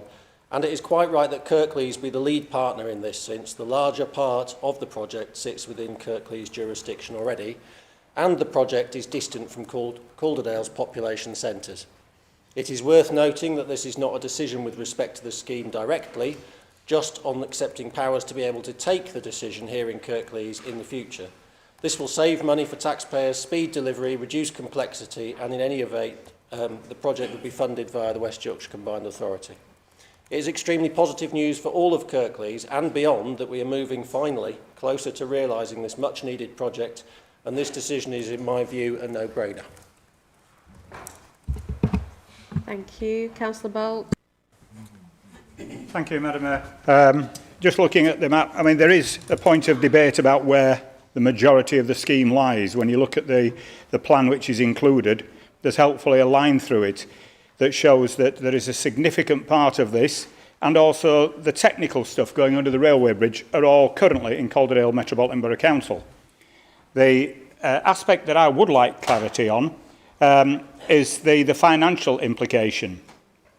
It said in the report that the costs are met up to... Sorry, the costs are met up to a certain amount by WICA. After that, there is a risk to Kirklees Council. We don't have that risk assessment here before us. Yeah, we've seen this. It's been going on I remember probably about 2002, 2003, the Liberals had the Cooper Bridge gyratory, about £15 million. And that came up and went. We've seen it in many iterations. So there is a financial risk identified. How can we vote? We've seen other things where the financial risks have increased. And what we're seeing here that is, if it isn't funded, then the project will fall. We've seen that on a number of occasions. Most recently, Madam Mayor, we saw funding for flood alleviation in Murfield and Ravensthorpe pulled because the central government so-called £10 billion was not enough. I want severe guarantees from this about how we will cope with this, because the last thing we want is to progress down this to further raise another generation of residents' hopes that this scheme will alleviate one of the most significant bottlenecks in West Yorkshire, and in particular in my constituency, my ward of Murfield, and also for colleagues in Liversedge and Gomersall and Dalton. So can we have a categoric statement from the Cabinet members about what the financial risk to this authority is? Thank you. Councillor Hall. Thank you, Madam Mayor. Just before I address this, I neglected to mention something earlier in the meeting, which is to draw members' attention to the fact that it is your last full council meeting today, and to thank you for your efforts this year, and I hope we haven't caused you too many sleepless nights, Madam Mayor. Yeah, this is important, and Councillor Boat's right to raise these questions. We do need some assurances. When the ward boundaries were drawn up in 2004, before 2004 elections, the ward boundary between Liversedge and Gomersall and Murfield, it now runs down, completely down the A62 towards Cooper Bridge. But just about 100 yards before Cooper Bridge, it detours to the left, so that Liversedge and Gomersall ward got the old sewage works, which is appalling gerrymandering in my opinion, because my ward electorate, of course, consists of about 15,000 humans and several million blue bottles. Anyway, I digress. There are questions to be answered about this, because it says actually, and I'll just quote you the bit just to reinforce Councillor Boat's point, in paragraph 3.2 it does say, should scheme costs escalate and exceed the funding allocation, there is no guarantee that WICA would fund any shortfall. Now, I am presuming that if it was a joint scheme between Calderdale and Kirklees, that any shortfall that needed to be funded would have rested on the two councils. And I fear now that any shortfall to be funded will now rest on Kirklees alone. And we really should have some degree of how much that risk is going to be before we can vote for it. Thank you, Madam Mayor. Thank you. Are there any other comments on this item? Councillor Turner, you reserve the right. Just addressing the financial risk. As with any big scheme, there's always financial risk, especially at this moment in time. We've all seen pictures of the last 9-11 days, however long it's been, of things going on that's had a direct impact on our, will have a direct impact on our pockets. So yes, there is a financial risk, but I'm sure that when we cost the scheme up fully, that will be taken into account, and we will do our absolute best if there is a cost overrun to prize the money out of WICA. Councillor Homewood, any comments? No, okay. We'll now go to the vote by the consuls, please.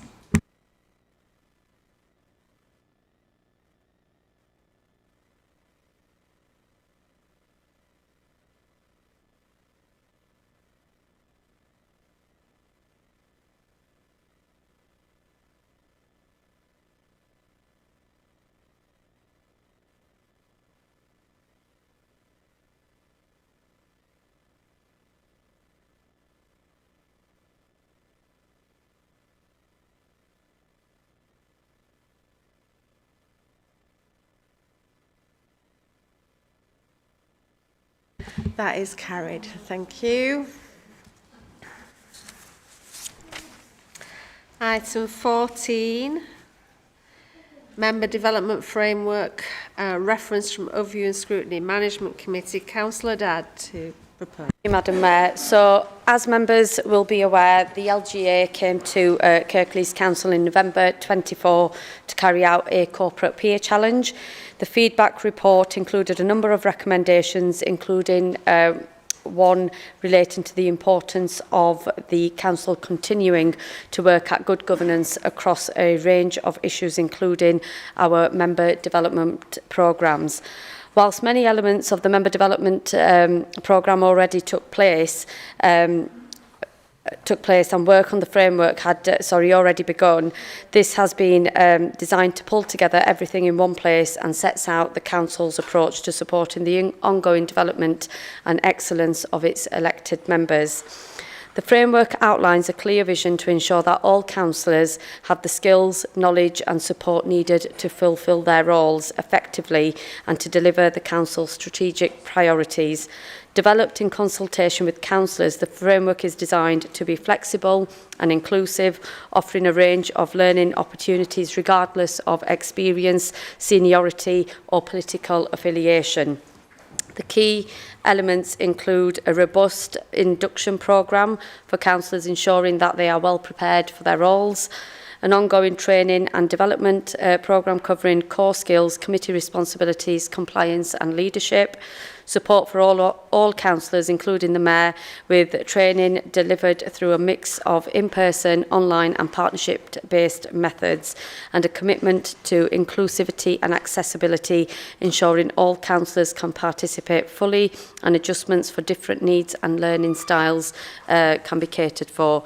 So I move that Council approves the Member Development Framework set out at Appendix 1 and delegate authority for any minor amendments and consequential constitutional changes to the Code of Conduct or other relevant constitutional documents incorporating reference to the framework to the Monitoring Officer. Thank you.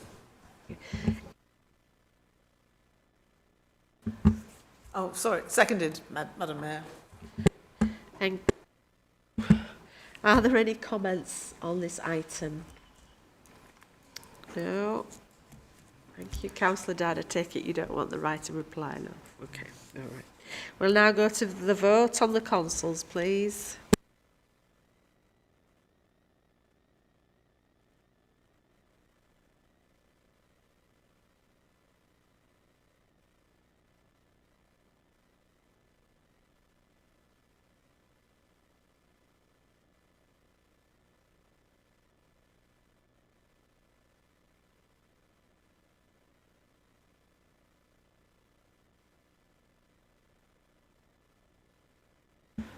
Thank you, that is carried. Now remind members that they need to be in their seats to vote. Thank you. Item 15. Response to motions in accordance with Council Procedure Rule 5.0. Item, the responses for 3 motions previously approved by Council are submitted for information purposes to note. Item 16. Written questions to the Leader, Cabinet members, chairs of committees and nominated spokespersons. A written schedule of submitted questions and responses to those questions have been circulated. We'll now invite members to ask any supplementary questions. It is 1 supplementary question to each submitted question. So question 1 from Councillor Taylor. Do you have a supplementary, Councillor Taylor? Thank you, Madam Mayor. Thank you, Councillor Hawkins, for your response. Northfield Lane in Highburton is unadopted, and the residents are happy to contribute towards the repair of that road. The problem is, part of the land that is adjacent to Northfield Lane is actually owned by Kirklees Council, and Kirklees Council are the ones who haven't committed to making a contribution towards the repair of that road. The problem is, the potholes are now that deep that we're at the stage where the school may not be able to provide school meals because they can't get vans to the school. The moment you've got, I mean, I've been up there you know, dropping off time in the mornings, and you've got cars swerving the potholes as children are trying to get to school. And, you know, so there's a road safety issue there. But I'm worried about at what point does it get to the stage where the school can't get services to the school because they need to use this road. And it seems unfair that the council is refusing to put its hand in its pocket when it's asking everybody else, including the school residents and the Village Hall Trust, to do so. So can I ask you to look again at why it is that the council seemingly is refusing to pay its portion because it owns some of the land that is adjacent to this lane? Thank you. Councillor Hawkins. Thank you for your question, and if this is the last time, John, thank you for your constructive challenge over the past couple of years. You've always been willing to work with myself and with officers to actively support improvements both in your ward and across the borough. I sincerely do wish you the very best of luck for the future. I didn't think I was a sadist, but it's a pleasure being skewered by you for the past couple of years. In terms of unadopted roads, you've rightly highlighted the challenge that we have with many unadopted roads across the district when they are not within the council's remit. I think a question we might go on to a little later from Councillor Bellamy is the costs involved for the council to take that responsibility on. However, I'm more than happy to liaise with the council officers to see if we can work with the residents, the village hall, and the school as well, sorry, to try and remedy this situation, that sort of partnership working to address the road, which I can totally sympathise with parents trying to get their kids to school, having to go through some big craters on the way there. So yes, I'll take that away and we'll do our very best, John. Question 2, Councillor Hall, the supplementary.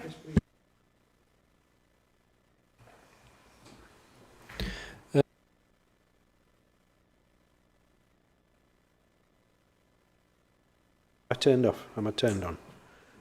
I'm turned on. Thank you.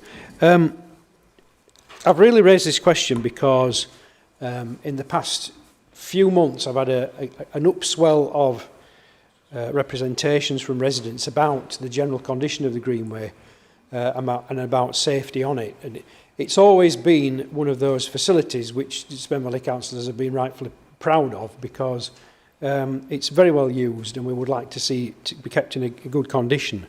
Residents' concerns at the moment are particularly about littering and dog waste.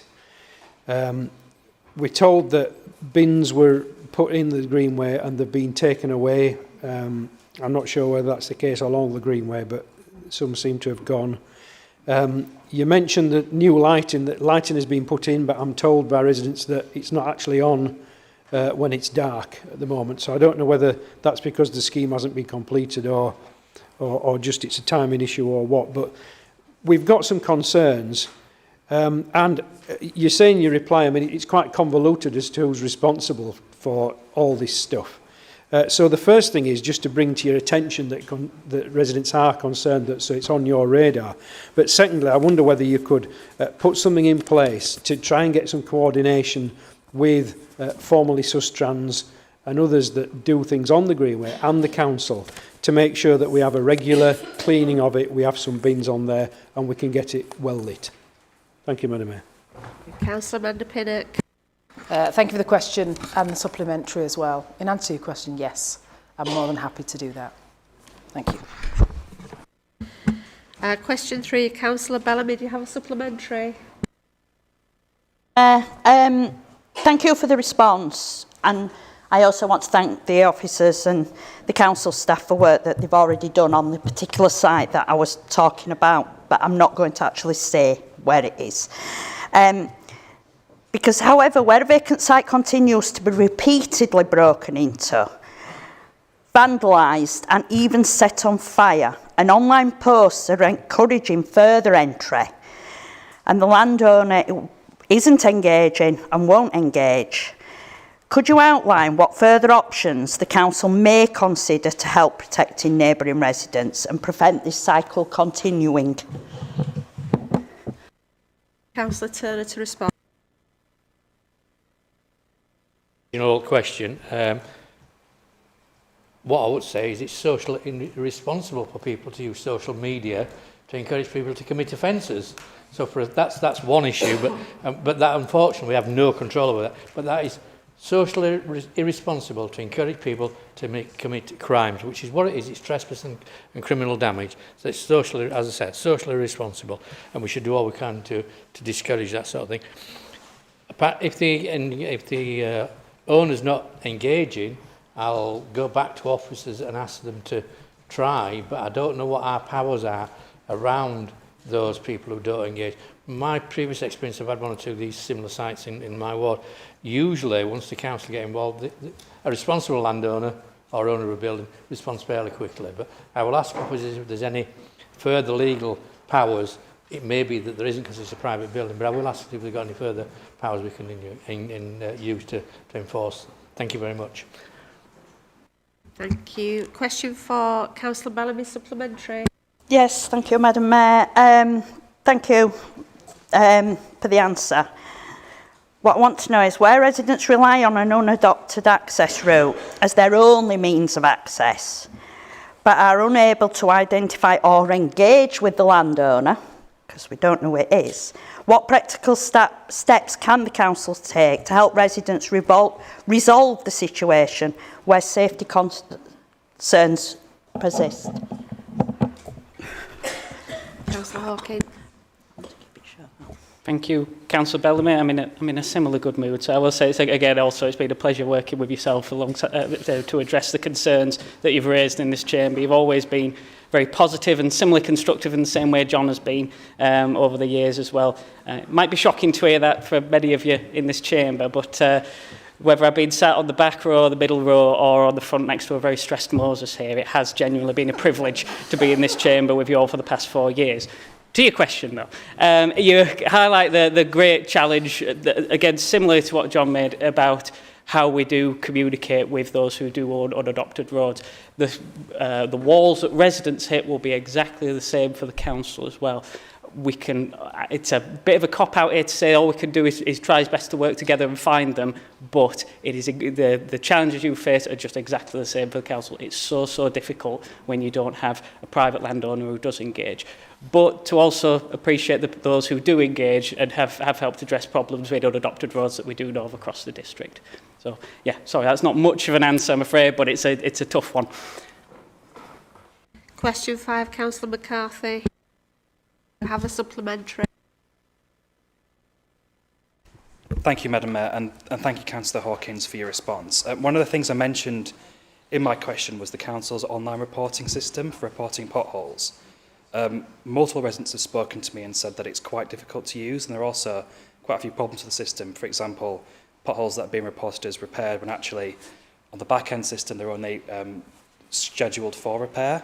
Will you and the Highways team commit to reviewing these tools so that residents are able to use it more effectively? Thank you. Councillor Hawkins. Thank you, Harry. Forgive me, I've hit my quota of nice things to say. But I shall say you've been a diligent and hard-working ward councillor, as with others. I wish you all the very best for the future, my friend. And I hope Lee and I continue to receive your very unique Christmas cards and still get to see yourself and Bertie on the regular. Thank you for flagging the portal as well. It's something, a frustration I understand from many residents, and including myself actually. Something I raised with the member of the public earlier. Highways will be looking at the reporting tools and the feedback loop that goes back to residents. It's in a way that shows the repair is complete in a timely fashion and the extent of the repair that has taken place, so that we're not just rebuilding our roads, but we are rebuilding confidence and trust in the council for people when it comes to managing our roads. Whilst I'm sure it's not something we really want to relive that evening, night, morning of the Budget Council, I was very pleased to see the additional investment that we've got going into our roads, alongside the work that we're doing to improve the reporting tools and how potholes are addressed. I really think we are going to see great strides going forward in highways. Thank you.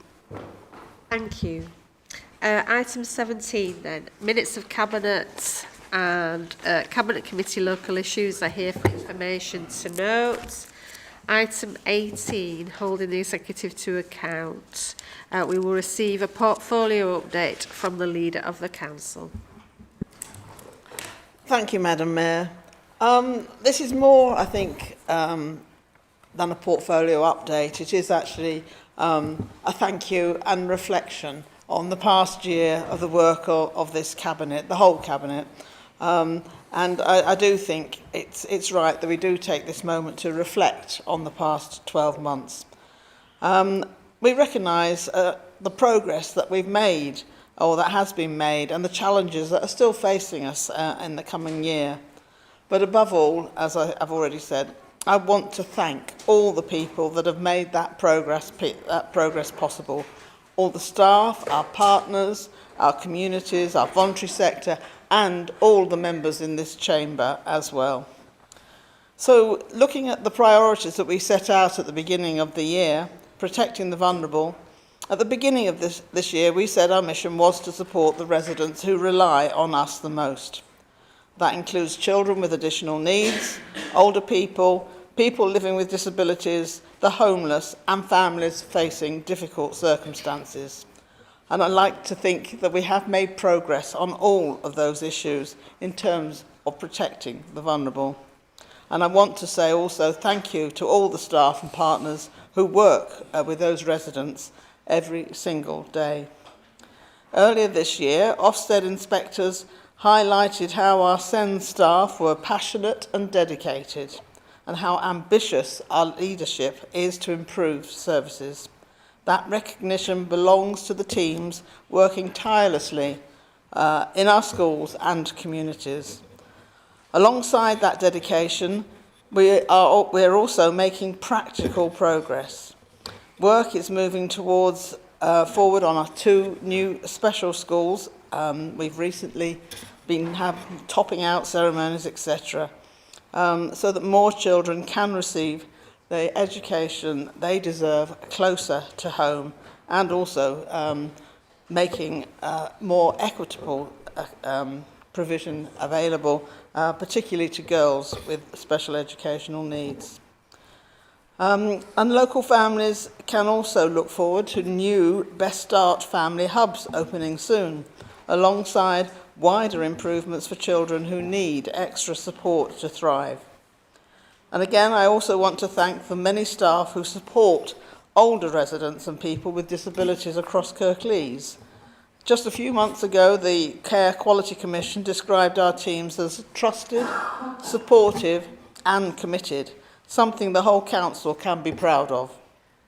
Our excellent staff need excellent facilities, which is why the opening of Knoll Park House has been such an important development this year, providing modern-day services for residents living with dementia. And if you haven't already had visited that Centre of Excellence, I urge you to do so. Its facilities are second to none, and that is how we would like to provide dementia care going forward. In housing, we've also moved away from placing homeless families in bed and breakfast accommodation, which is so important to local children. And while we've made progress over the past year, demand for those services will continue to grow. And I'm pleased to say we are now in a stronger position to meet that challenge, not least because of the additional funding for social care agreed as part of the budget. So getting the basics right. Our improved financial position is essential if we are going to keep pace with demand for our services and get the basics right.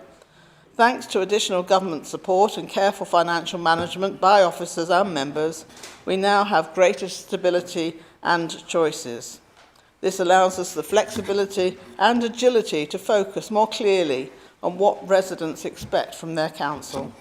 It means more action to tackle fly tipping and environmental crime. I know very dear to members here in this chamber. It means making sure our roadwork keeps moving during the winter months. And it means extra investment in road maintenance throughout the year. Getting the basics right also means making sure residents can access help and advice quickly when they need it, and that we improve that access, as has already just been demonstrated by one of the questions to Councillor Hawkins. And over the past year, our network of libraries and customer service hubs has continued to help residents resolve issues quickly. But there is always more to do, as is so often said, and I want to see us build on that strong face-to-face offer with improved online facilities as well. So investing in our future and looking forward.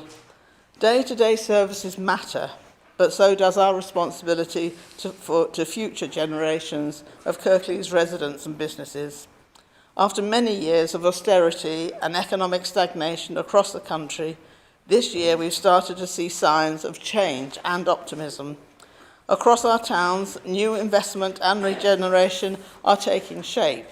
In Dewsbury, we are moving forward with improvements, including the arcade, the market and the public realm. The government's Pride in Place funding will help make the town centre safer, more welcoming and a better place to live and work and do business.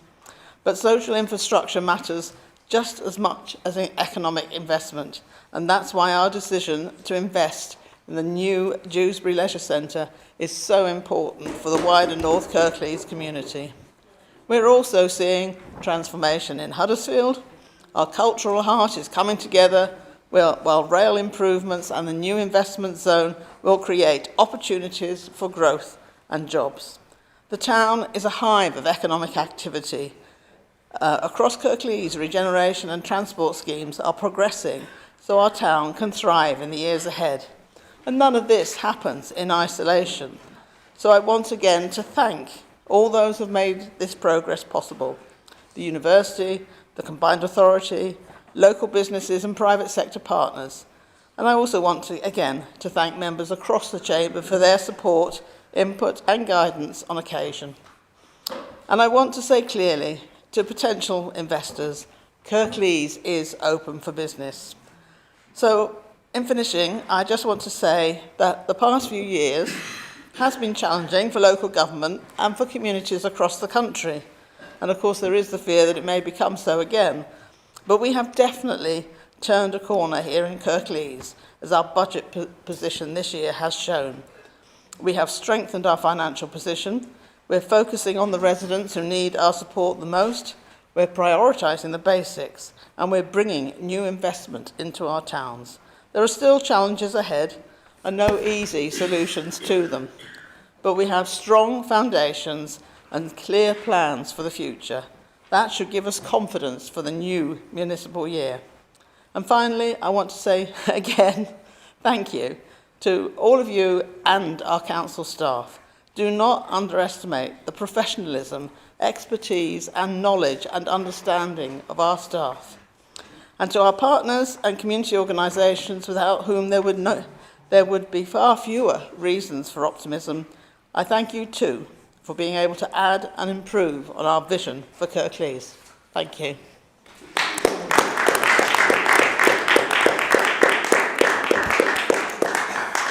Thank you. That concludes part A of this item. I will now open up for questions to Cabinet members on their portfolios and on Cabinet minutes. Do anybody have questions or comments on this item, please?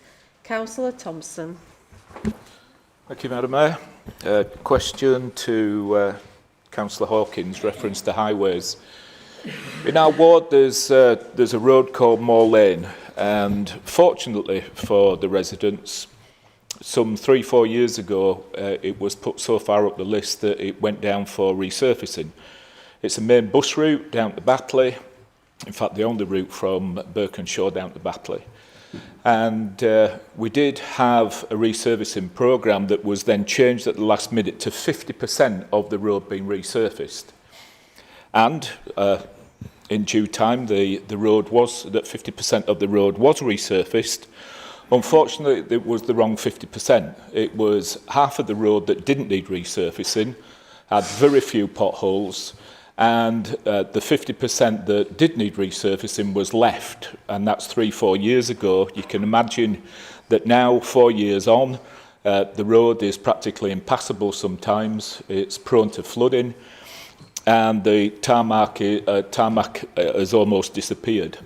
I would like to ask Councillor Hawkins if we could look at roads like this, in particular Moor Lane in Birkenshaw, and make sure that next time there's a little bit more diligence as far as the road resurfacing and which parts of the road really need resurfacing. Thank you, Mayor. Councillor Hogg.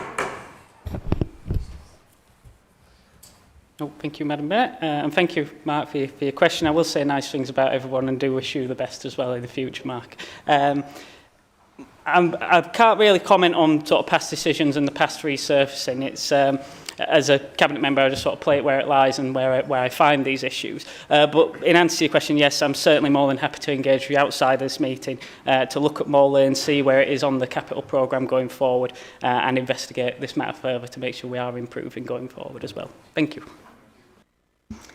Councillor Lees Hamilton. Thank you, Madam Mayor.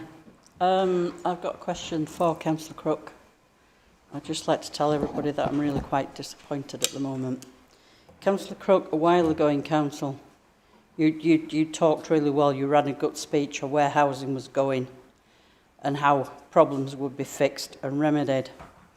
My question to you is, why has number 40 Fenton Street still got a great big gaping hole in the landing window frame? Why has number 41 Fenton Street still got birds nesting in the roof, a loft space full of bird poop when there's a young family living in it, 5 Savile places riddled with damp, we've got rotten falling fascias at number 1 Littlemore, and really, really importantly, the residents of Littlemore Grove, number 48 and 49 specific, towards the rear of their property, there's an absolutely dirty, great big hole in the ground, and it was dug at least 4 to 6 years ago. That hole has been kicked about between officers within this council and Yorkshire Water for all that time. No one will take ownership of it. We've got elderly residents who are living with a hole, with flooding, with rats, with sewage, and no one will take ownership. I am just so disappointed. You really gave a good talk on where housing was going. These problems, I've reported them again and again and again. Yourself, you've been copied into them. I believe that you got a call from one of my residents down on Fenton Street this morning, Mrs. Coates. When are housing going to get the housing stock back up to an acceptable state?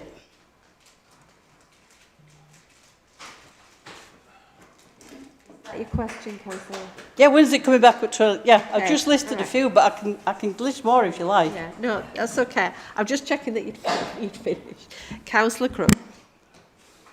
Thank you very much. As colleagues will be aware, I'm always pleased to talk about the overall service position is definitely improving, and the trajectory is in the right direction, as you've kindly pointed out. I've mentioned here before, some outstanding issues will always remain in a stock of 21,500 homes.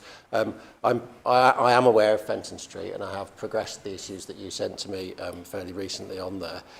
The one that concerned me, and I won't go into individual cases and certainly not name tenants in this place, but the one that concerned me was around damp, and I think it is really important, and I've been really clear about this both in the chamber and I've sent emails to members and across the whole service, that we are absolutely adamant that not only do we have issues with damp, mould and condensation under control in our housing, and we've been consistently below our business as usual modelling, there will always be some cases, but also that we are compliant and were compliant ahead of time with the restrictions or the time frames. There's a statutory within AWAB's law. If there is an issue with damp in a home that anyone is aware of, it is really important that we report it formally into the service as soon as possible. And as soon as it's reported, it is part of the AWAB's law time frame. And I just wanted to make that point really clear, because mentioning it in the chamber does not constitute a formal reporting of the issue. So I'm really grateful.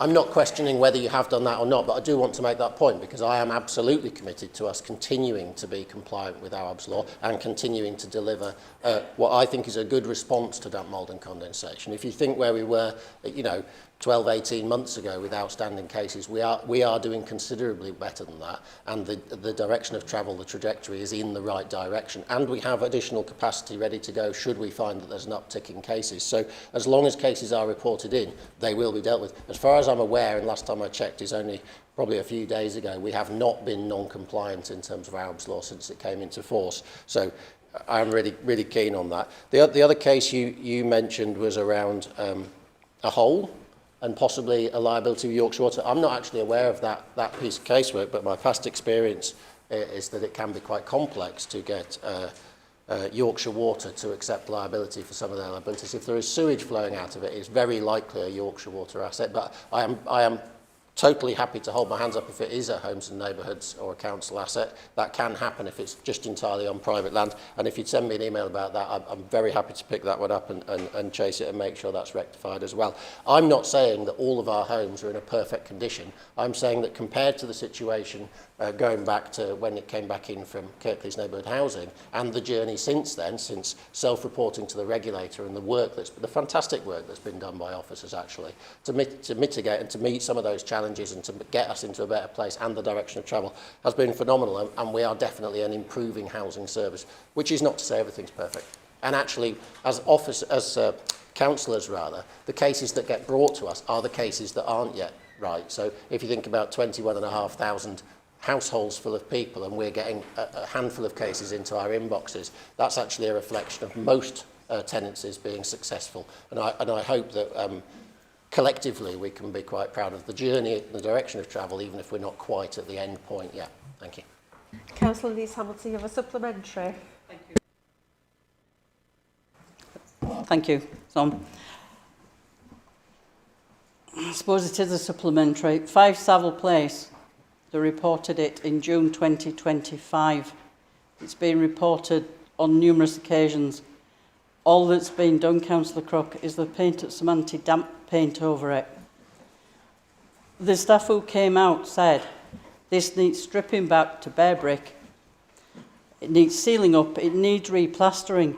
Why don't the staff who've told the resident that, why don't they go report it back to the depot and say, look, boss, this needs more than just a coat of damp paint. What can we do?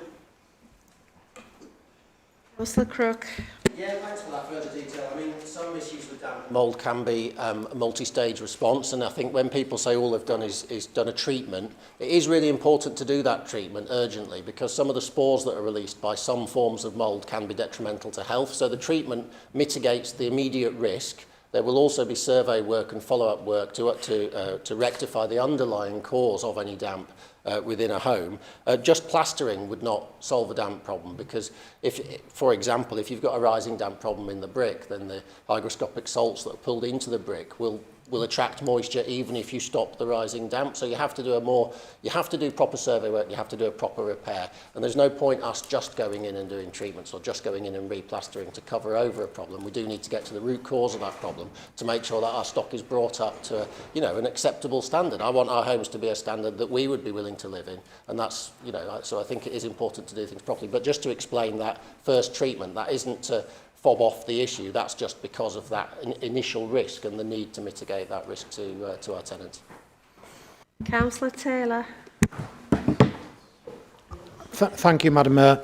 It's a question for Councillor Hawkins. It's about school flashing lights. So outside a lot of our schools, you see those lights that flash, at pick-up time and drop-off times. In my ward, most of them don't work properly. And I've been raising and flagging this issue. I was trying to find the earliest date. I found one for September last year, but I think there was one earlier than that as well. And I keep pursuing it. I've got the stage now where I've got some that don't work at all, and I've got some that are flashing permanently, so 24/7. But none of them seem to be working. And I just want to read to you the latest response I've had, and then ask you to comment on it. So it basically says, thank you for your follow-up. And I'm just summarising it. I'm going to sit down because I can read it easier. At present, we are working closely with our external suppliers to arrange site visits for the locations experiencing issues. Unfortunately, due to their current availability and some staff leave, we are dependent on a schedule, which means immediate action may not be possible. However, we have logged these sites and are actively following up to secure a date for an inspection and repair. I appreciate that seeing lights flashing outside of their expected times or not at all can be frustrating. Whilst these signs and the flashing amber lights are designed to enhance awareness, they are not a legal requirement and do not perform a statutory duty, so their operation, although important, is not fundamentally unsafe. We recognise the inconvenience to the school community and are committing to resolve it. So basically what they're saying is, it doesn't matter that they're not working, we're not treating this as urgent, given that it's already been 6 to 8 months since I first started raising the issue. And I wonder whether you feel you'd be satisfied with that sort of response, be happy explaining that to some of your school head teachers or the parents locally. Thank you. Councillor Hawkins. Thank you, Councillor Taylor, for your question. Nice try, John. I only say one nice thing about councillors who ask me questions. Thank you. We go back to the lights is something we've corresponded about in the past. It's something I've had a meeting on as well most recently. How it's a service similar to the gully conversation we've had in this chamber as well a few times, where it's a reactive service rather than a proactive service. So when things get reported, it then goes in and we've got to schedule that in. As you rightly point out, there's a lot of issues similar to the gullies as well. So it is a long schedule that we've got to build in, and the council has to do its best to address them in as timely a manner as possible. In terms of the response you've received, I greatly disagree with that final comment that is in there. That is certainly not my view. I can understand the importance certainly to road safety around the schools for having these signs working in the way that they're supposed to be doing, lit in the way that they're supposed to be. And it is important we address them as quickly as possible. But similar to what I said earlier, this is a very reactive process. Hopefully in the council we can make strides to move away from that and be more proactive, similar to the strides we've made on the gullies most recently as well. But that is a longer journey that we're going to be on. Thank you, Councillor. Supplementary, Councillor Taylor. Thank you, Councillor Hawkins, for your reply. You say it's a reactive service. I think snails move faster than this reactive service. I accept it's reactive, but you still expect a response eventually. My problem is I'm not getting a response, and my worry is the longer they're left where they're not performing correctly, the more drivers are going to ignore them if and when they ever are fixed. Because if they see them flashing all of the time, they're just ignored. So, you know, it's probably more important than clearly the officer that responded to me seems to treat this matter. And I would be grateful if you could give it a bit of a nudge, perhaps. Thank you. Councillor Hawkins. I shall indeed, John. If the traffic around schools moved at a snail's pace, then they'd all be safe and we'd be absolutely fine, wouldn't we? But unfortunately, that's not what we expect from our service. And as we rightly went through quite a long interview process, didn't we, for a new head of this service. Part of I think the big consensus amongst all party representatives in that particular interview was improving communication with elected members and with the public. That's very much an emphasis that we all put on that. That's an emphasis I continue to put on. I will certainly take this particular correspondence you've had away to stress that yet again. And I hope, as I say, in the very, very near future, we see that communication loop improved much, much better. Councillor Holmes.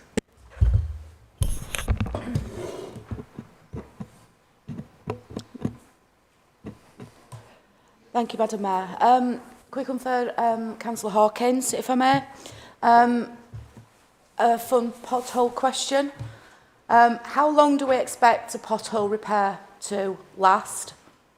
And of the pothole repairs we do, how many last more than, say, 2 years? Councillor Hawkins. Thank you for your question, Councillor. People just want me to say nice things about you, don't they? That's why you're asking me questions. No, sincerely, I wish you all the best of luck, Lisa. I really do. I mean, it's a very good question you've asked me. I don't have the particular data and statistics in front of me, I'm afraid. But there's a great many factors that affect how long a repair lasts, the kind of traffic that's going across it. If we've got repairs on roads where you see HGV movement, for instance, that's certainly going to help. The weather conditions we see. There's a multitude of issues that will impact how long a repair lasts. However, I will try and get those the actual data for you as soon as I can as well. Supplementary, Councillor Holmes. So when you get this data, are we going to revisit looking at, because I know what it will probably tell you, that our pothole repairs are not that good, because I repeatedly see the same potholes breaking down, and it's not just on, and I do accept, you're right, you've probably got a bigger chance of them not doing so well in a very heavy traffic route, but I see them on there, and also sort of like, you know, sort of B roads. So when you get that data, can we start looking at doing something better with how we repair them? Because I've seen people out repairing potholes and they just put tarmac in and then they do literally run it over with the van. That isn't what we were presenting a few years ago. I went out to see a demo of this amazing new pothole repair system we were going to put in. And it was going to be all singing, all dancing, oh, they'll last forever. It could be at middle of Canada, minus 50 degrees, they'll be absolutely fine. And that never seemed to happen. So, assuming you're still here after May or whoever is, well, nobody knows, do we? None of us know.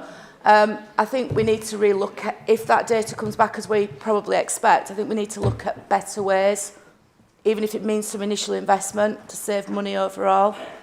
Okay, thank you. Councillor Hawkins. Thank you, Councillor Hobbs. I absolutely agree. I think a conversation I've had quite a bit recently, I'm sure this is something you have in your areas as well, where you go out and report a load of potholes and they're being repaired. The nature of repairing our potholes is that they are in some way temporary. They will either go down and fill the top of the pothole by banging some tarmac in, as you much say. They might section the road and sort of fill an entire section in. But at the end of the day, what we need to truly address our pothole, the state of our roads, is much more resurfacing across the district. I know that's something that has been a feature, well, certainly a feature of the budget conversation at the last meeting. So whilst we absolutely do need to make sure that the pothole repairs that we are seeing are up to standard and do last as long as possible, ultimately, to try and get better roads, to see better roads across the district, which is what our residents do expect to see. It needs much more investment in actual resurfacing rather than filling a pothole here and there. Thank you. I'm sure we can all provide you with examples. Councillor Bellamy. Thank you, Madam Mayor. I think my question is for Councillor Turner. And this is regarding a field in one of our local villages in Don Valley North Ward. But what I want to know is, can you outline how the council will work to protect the valley green spaces where residents have become aware that the landowners may be exploring future development options? Councillor Turner. If it's only future developments, there's nothing we can do at this moment. As with all planning applications, nothing can be done until somebody submits an application. But if it's just a rumour or possibility, there's nothing we do at this stage. We wait for either a pre-app, which is the ideal way of dealing with, or we deal with the planning application when it comes through. Councillor Bellamy, supplementary. Yes, thank you, Madam Mayor. It's a little bit known because they're looking at an option agreement on it. So the feeling that exists around that community on that green space, I just wondered, is there anything that the council can do to take early engagement with the residents before any planning application is submitted? No. Councillor Turner. It's difficult to engage with residents when we don't know what the proposals are for the field, and not knowing where the field is. I don't know if it's green belt or urban green space or allocated housing land. I don't know. But we can't engage with residents until we know what we're actually engaging about. Councillor Sheard. Thank you, Madam Mayor. I want to follow on from what Councillor Lees Hamilton had mentioned on the issue of housing repairs, and I want to raise two concerning cases that I've recently dealt with in Bursell and Berkinshaw. In the first case, a resident who had been living in an overcrowded accommodation in a two-bedroom house with her two young children, a mother and two siblings, she waited more than 3 years to be offered a council property. She signed a tenancy agreement, paid her first month's rent and bills, and only went to move in to discover that the flat were completely unlivable. There were cracks around the window frames, damp on the walls, and asbestos identified in the roof as well. And despite signing her agreement in December, she was unable to move into the property until after February because the issue had clearly not been addressed beforehand.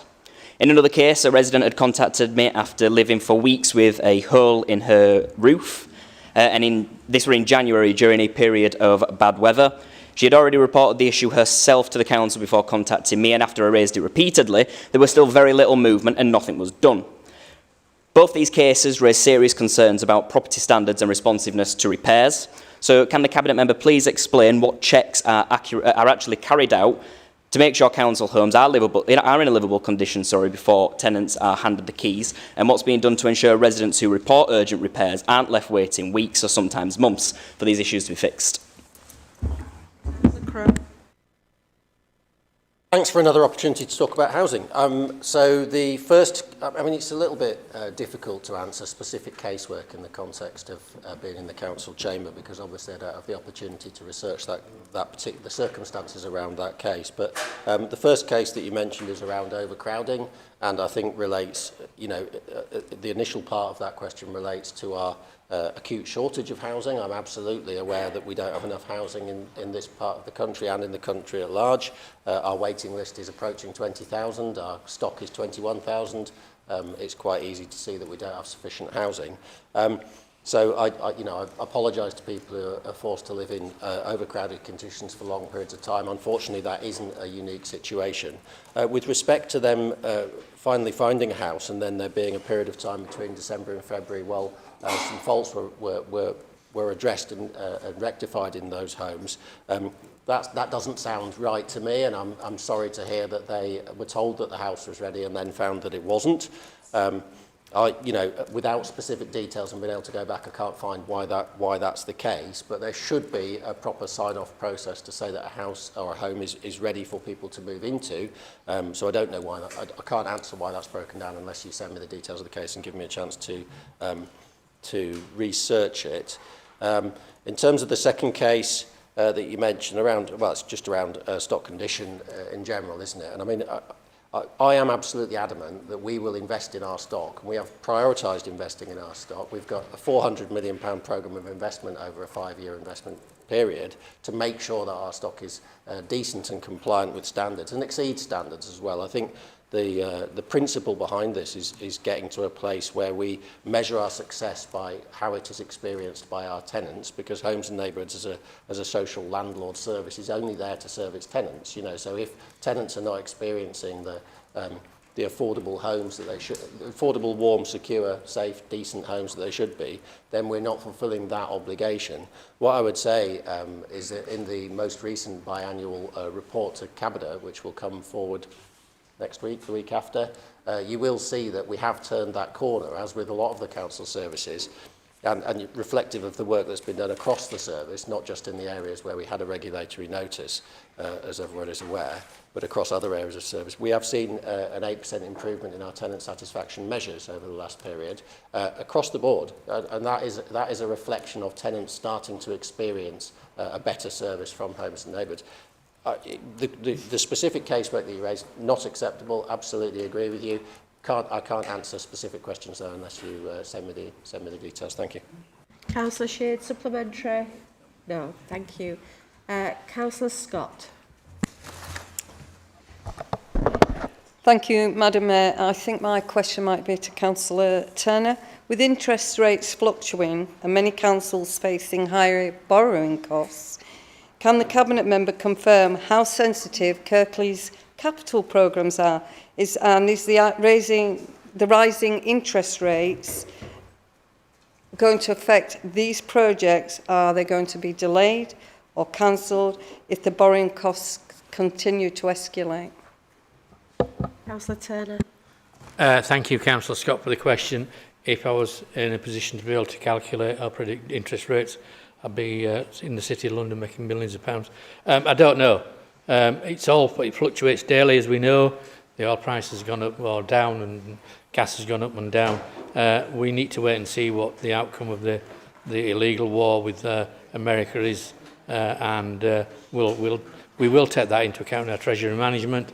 But as I say, interest rates do fluctuate on a daily basis, even when there's no major conflict in the world, but we will keep a close eye on it through our treasury management system. Supplementary, Councillor Scott.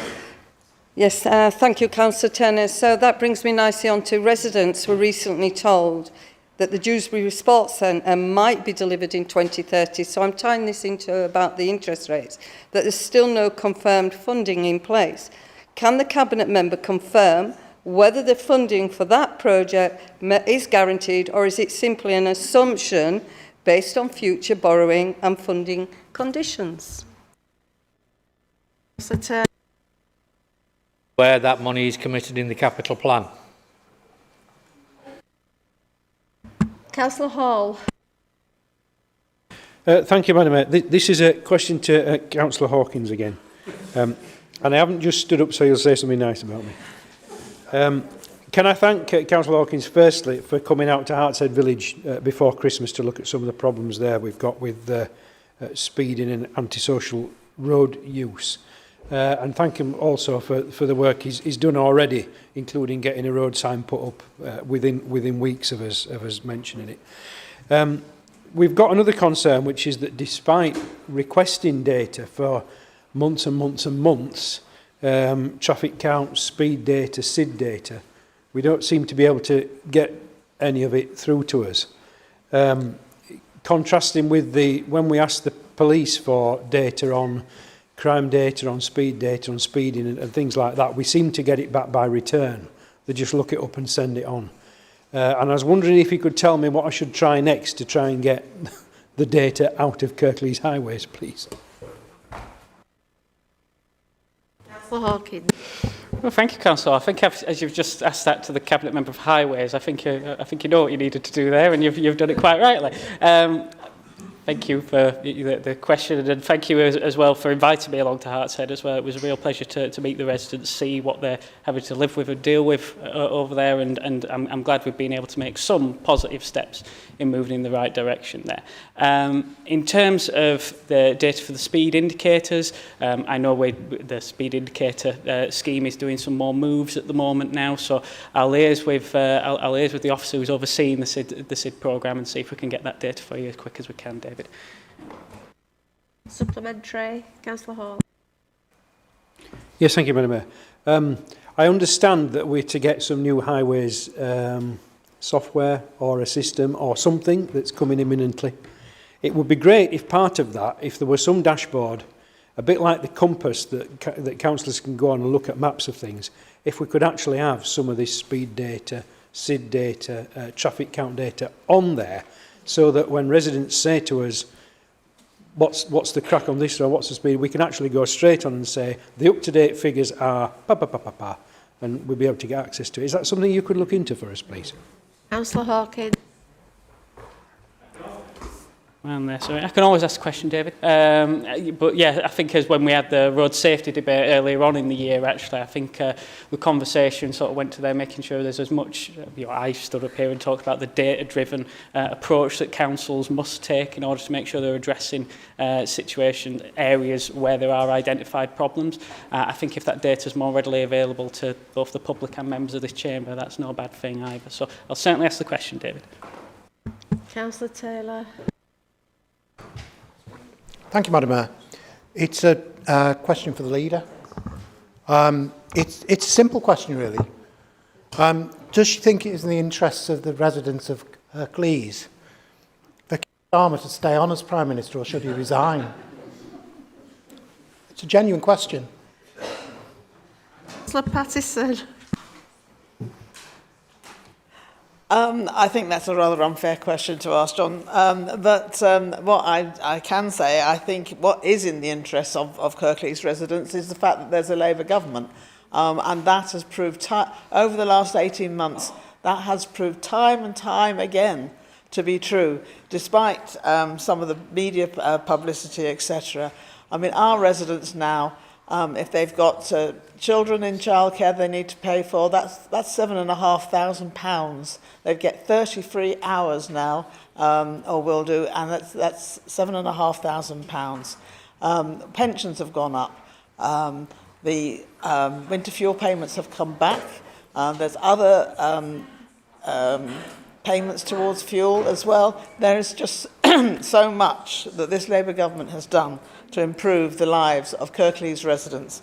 But whether or not Keir Starmer was at the whether he has anything to do with that, I would like to think he's got something to do with it. Thank you. Councillor Taylor, supplementary? No? Okay. Councillor Sheard. Thank you, Madam Mayor.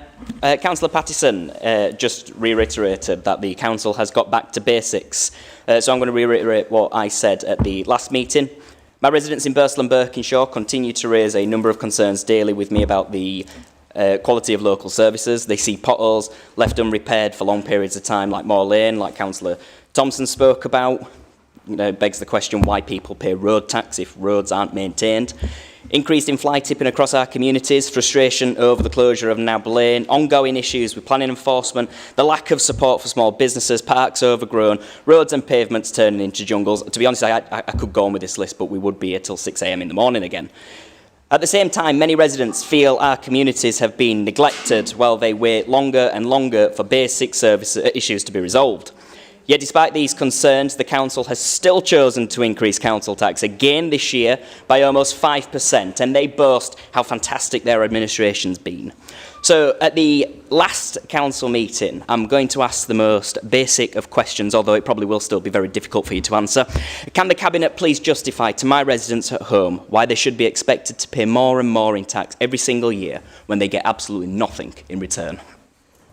Councillor Pattison. Thank you, Councillor Sheard. Thank you for actually defining that question right at the end, because there were an awful lot of other questions in there. I will actually have to say, though, that it's not back to basics, it's getting the basics right. And we're on a journey to get the basics right. Getting the basics right means that we've got the systems and processes and the finance and the resources, staffing in place to be able to provide all those services that you were talking about. And yes, we have been making progress, lots of progress, as is shown from our quarterly monitoring reports, our financial reports. There's just so much which shows that we are making progress. But just in terms of the 5%, every council, more or less every council in the country has put up council tax by 5%. Some have put it up a bit more. And that just covers the basic increase in the demand for adult social care, because 2% of that 5% or 4.9% goes towards adult social care. And there's been a massive, great big increase in not just the demand for it, but the costs involved in adult social care. And the other 2.99% is actually less than the rate of inflation. The council, like everybody, suffers from inflation, and we have to meet our costs in terms of our wages and our materials, etc., etc. And that 2.99 is actually less than the inflation. So it's certainly, residents are definitely getting their money's worth. Thank you. Supplementary, Councillor Sheard? No. Councillor Hall. Thank you, Madam Mayor. A question to the Leader of the Council. Could you give us an update as to where we've got to with the cultural strategy, please? Councillor Pattison. I mean, very simply, I believe the cultural strategy will be available in the summer. Supplementary, Councillor Hall? No. Okay. Councillor Thompson. Thank you, Madam Mayor. I believe this question is to Councillor Pinnock.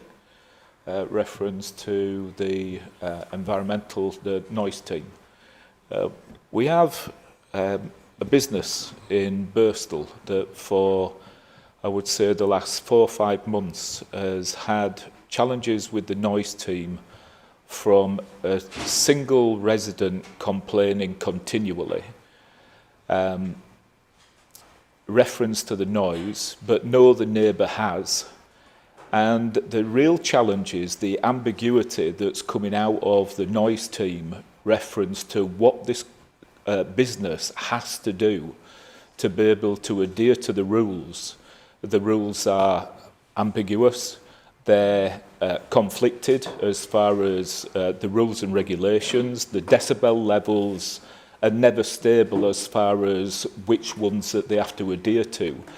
And I would like, and this business would like, if we are, as a borough and as a council, open for business, I would like to think that we can help businesses like this rather than hinder them with ambiguity, lack of knowledge as far as the team's concerned, and not giving clear directives of how they can continue with their business rather than just being served abatements on a general basis. Thank you. Councillor Pinnock. Thank you for the question, Councillor Thompson. I agree with you. It's important for the team to be very clear about what the rules are and set those rules so whoever needs to adhere to those rules is quite aware of what needs to be done. Otherwise, it's a waste of time and it creates more problems than solutions. So I agree with you. I don't specifically know about the business that you're referring to, but I'd like to know a little bit more. So I suggest that you email me, provide me with that information, and hopefully I can get you the answers that you want.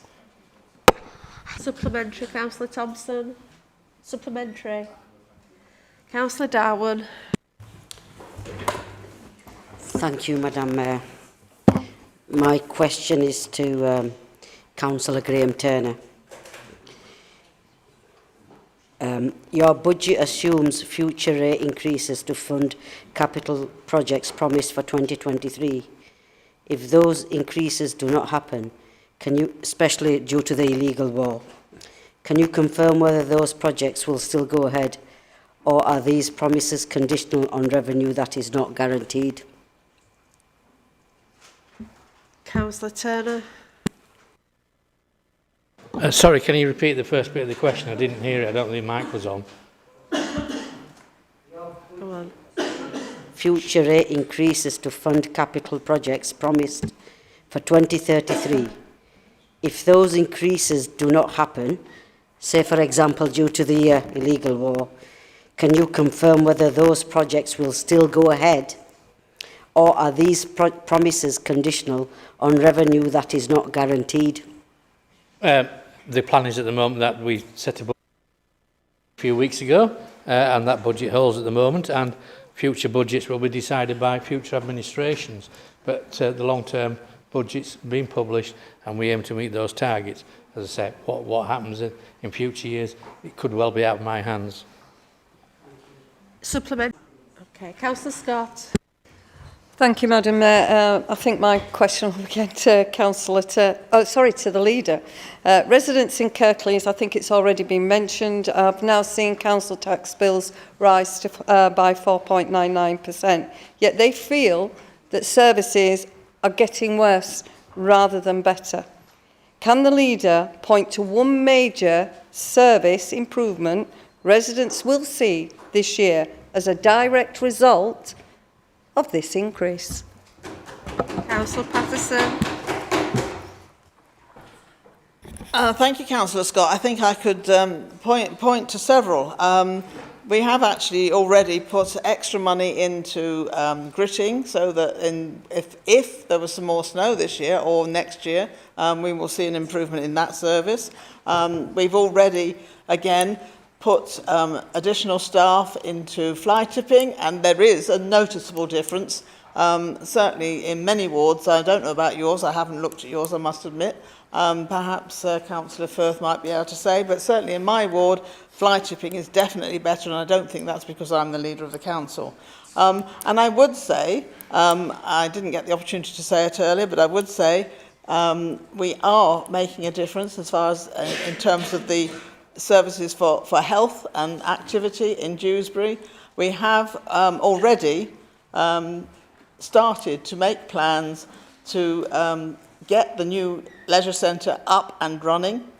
So that will be an improvement. You may not see it on the ground at the moment, but you will see that. And from the 1st of April, you will see additional activities for health and activity within the Dewsbury area. So yes, there's loads more, I'm sure, but that's just a few. Thank you. Supplementary, Councillor Scott. Thank you. Thank you for that response. So in order to get this correct, I can have my potholes filled with grit rather than actually dealing with it, and the fly tipping, well, It's certainly not working. So I look forward to the next council when we're all back, or if I'm not back, my prodigies or anybody coming forward can challenge you on that. And I'll just put the order in for my grit. Can I have tartan grit? Councillor Pattison to respond. I'm sorry, that the potholes won't be filled with grit. It's winter maintenance, it's the snow clearing and or dealing with other landslips from rain or whatever that might be. Yes, we all look forward to what the new administration will be able to do, and I'm sure it will be an improvement on continuing improvement from the Labour group. Councillor Joe Lawson. Thank you, Madam Mayor. I've listened to Councillor Pattison talking about the improvement in fly tip in Greenhead Ward. I live in Greenhead Ward. I also report in that fly tip because I lived there, I walked round, I discovered it. I went on an enforced walk round my ward on Monday because I had no car. En route to the meeting that I was going to, I reported in 13 different incidents of fly tipping. So I don't think there is an improvement in such things. And I would actually feel that this council needs to take more of a proactive view on fly tipping and not a reactive of just clear it up, it happens again, clear it up, it happens again. Many of us have raised issues, and I would actually look at is more enforcement action via CCTV cameras. I would also look at, again, that one of the schemes that Birmingham City Council actually implement, whereby they send in trucks, etc., to hotspot areas, and it actually works because then people can come out and dispose of their waste more effectively, more sociably, and it also means that the fly tipping team can actually just take it from wherever it is and not down embankments or wherever it is thrown. There is still a fly tipping problem in this, and there's still a fly tipping problem in Greenhead Ward. Councillor Pattison. Whilst it may refer to my ward, I will pass this to Amanda Pinnock because the fly tipping is her responsibility. But I will also just add, I'm sure, Joe, you must have also walked past Paddock Triangle, which would have been, you would have seen some improvement there. Can I just, this item finishes at 8:56. Okay. Councillor Pinnock. Thank you, Councillor Lawson. I think we've talked about fly tipping a number of times in this chamber, and actually I'm confident in saying that it has improved significantly since I've become portfolio holder, not because of me personally, but because the team have worked really hard to try and improve the circumstances. In this chamber, I've talked about how difficult it's been for the team because they have a skeleton team. There's limited staff within the team, but in spite of that, they've worked hard to try and clear the backlog to the extent that it's reduced, like I say, significantly. One of the important things that we did at the budget was agree how the team can increase the number of staff. And I'm pleased that we're able to pass that budget so that that could happen. So we'll also start to see more staff, not just staff on the ground, on the front line going out to clear fly tipping. At the moment, we have a number of agency staff, so we will not need to use agency staff anymore. We'll use our own staff, but more importantly, we'll be in a position to employ more staff to deal with prosecutions. So I agree with you, that's something that we need to do. And I have talked about this a number of times in this council chamber. You've mentioned Birmingham. I think Birmingham is quite contentious. We know about the issues in Birmingham. There are lots of circumstances as to why Birmingham do what Birmingham do. So I don't think it's a good idea to even mention Birmingham or even refer to Birmingham. So I'll park that and leave that to one side. But just to be very clear, I'm happy and confident with the team what they've achieved so far, and they will go further. I'm confident they will go further, and everybody, I'm hoping, has seen significant changes, and there will be more changes to come in the near future as we employ more staff to do that sort of work. Thank you. Supplementary, Councillor Lawson. Can I make it perfectly clear, when I talk about the problem about fly tipping, I do not blame the team. When I see them out and about in my ward, I actually talk to them, I actually thank them for what they've been doing. I also have thanked the team that have had meetings with me and residents as well. So please do not imply that I blame the actual team. What I'm saying is we need to be more proactive. The mobile household waste scheme isn't just run by Birmingham Council, it's run by at least 2 other councils. One of them is sort of Newcastle way, because actually a resident, while I was staring at the fly tip in one hotspot, says to me, why doesn't Kirklees have a similar system that we have back at home? We need to be more proactive, because residents are just fed up of an area being fly tipped, cleaned up, fly tipped, cleaned up over and over again. They realise the cost to it, and Kirklees needs to actually get back to basics and look at how we can actually stop fly tipping in the first place and not just cleaning up after it. Councillor Pinnock. Very quickly, you are preaching to the converted. And again, I've said this repeatedly in this room about fly tipping. We have a strategy, it's coming. I presume you were part of that because we had a number of meetings with councillors to find out what councillor think is going to work. And actually, you know, the idea is that we're looking at many solutions to this problem. It's not one size fits all. There are different ways we can tackle this. But what you haven't done, Joe, is you haven't talked about the residents themselves and how residents need to be held accountable for what those residents do, the perpetrators, those people who are fly tipping. Yes, the council has a responsibility in terms of environmental health and in terms of health and safety to clear fly tipping, but residents also have a responsibility not to fly tip. So education is just as important as the things that you've mentioned, and I think we need to keep banging the drum about education. Residents need to stop fly tipping, and hopefully resources can be moved to more important places. But at the moment, we are where we are to try and resolve that. So we need to talk about education in line with what the local authority are doing. Councillor Taylor. Thank you, Madam Mayor. I think it's for the leader, but I'm not sure, but I'm happy she passed it on to somebody else. I'm a huge advocate of place standards, and I've run a number of them within my ward. I've just done another one this last month in Farnley Tyres.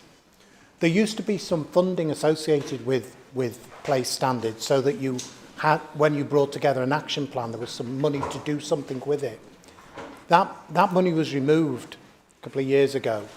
Could I ask you to reflect on whether perhaps it's something we ought to bring back to encourage communities to engage in, you know, listening to what the community wants and needs, and then helping them to respond and deal with some of those issues. So it's just a plea, really. Probably needs a short answer, given that we haven't got very much time. Councillor Pattison. Yes, I will give some reflection for that on that. I mean, it was a useful tool. I certainly used it as well. I will give some reflection on that. Thank you. Supplementary. Councillor Thompson.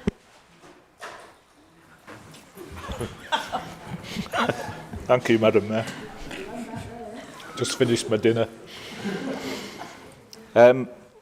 My question, I believe, is to Councillor Turner, reference to planning enforcement. A particular case, but there are many, is a 15-foot retaining wall, concrete retaining wall in Birkenshaw that the developers built without planning permission. We were asked by the planning team what we thought. My view on it was that it needed taking away and the plans needed resubmitting. Unfortunately, the planning team didn't see or didn't recognise that there was a problem until the wall was built and there was half a dozen semi-detached houses built on top of it. Enforcement went out. Enforcement were asking and putting together a package of what they thought should happen and asked my view. Well, my view is very simple. This developer did not have permission to build a 15-foot concrete retaining wall in a semi-rural area to then place several semi-detached properties on top. My ruling would be that they needed removing and planning needed to go back in. However, planning enforcement, again, like I see many, many times, go into almost like an arbitration where they find some middle ground with the developer with no respect to the residents round there that already have to stare at this concrete monstrosity on a daily basis going to and from work. But the building contractors, the developers get away with it yet again. I would like to know from Councillor Turner if there is any way that we can enforce with the enforcement team, or are we always going to be spineless and give in to the developers? Thank you. Councillor Turner. Obviously, I'm not aware of the specifics, but if you send me the details, I will have a look and I'll have a conversation with enforcement. Sometimes you'd have to take, enforcement do take what you would call a pragmatic view. Sometimes that has to be the way. We all know that some of the developers know the planning system and can drag these things out for many, many years because they know exactly how to play the system. So, but let me have the details and I'll have a conversation with enforcement. Supplementary, Councillor Thompson. No, thank you, Mayor. Thank you. That actually brings us to the end of that item. So we will move to item 19. The minutes of meetings of committees as included in the council agenda at item 19 are here for information purposes. As it is 2 minutes to 9, then I think we should close the meeting there. Can I say thank you everybody for your patience and support this year.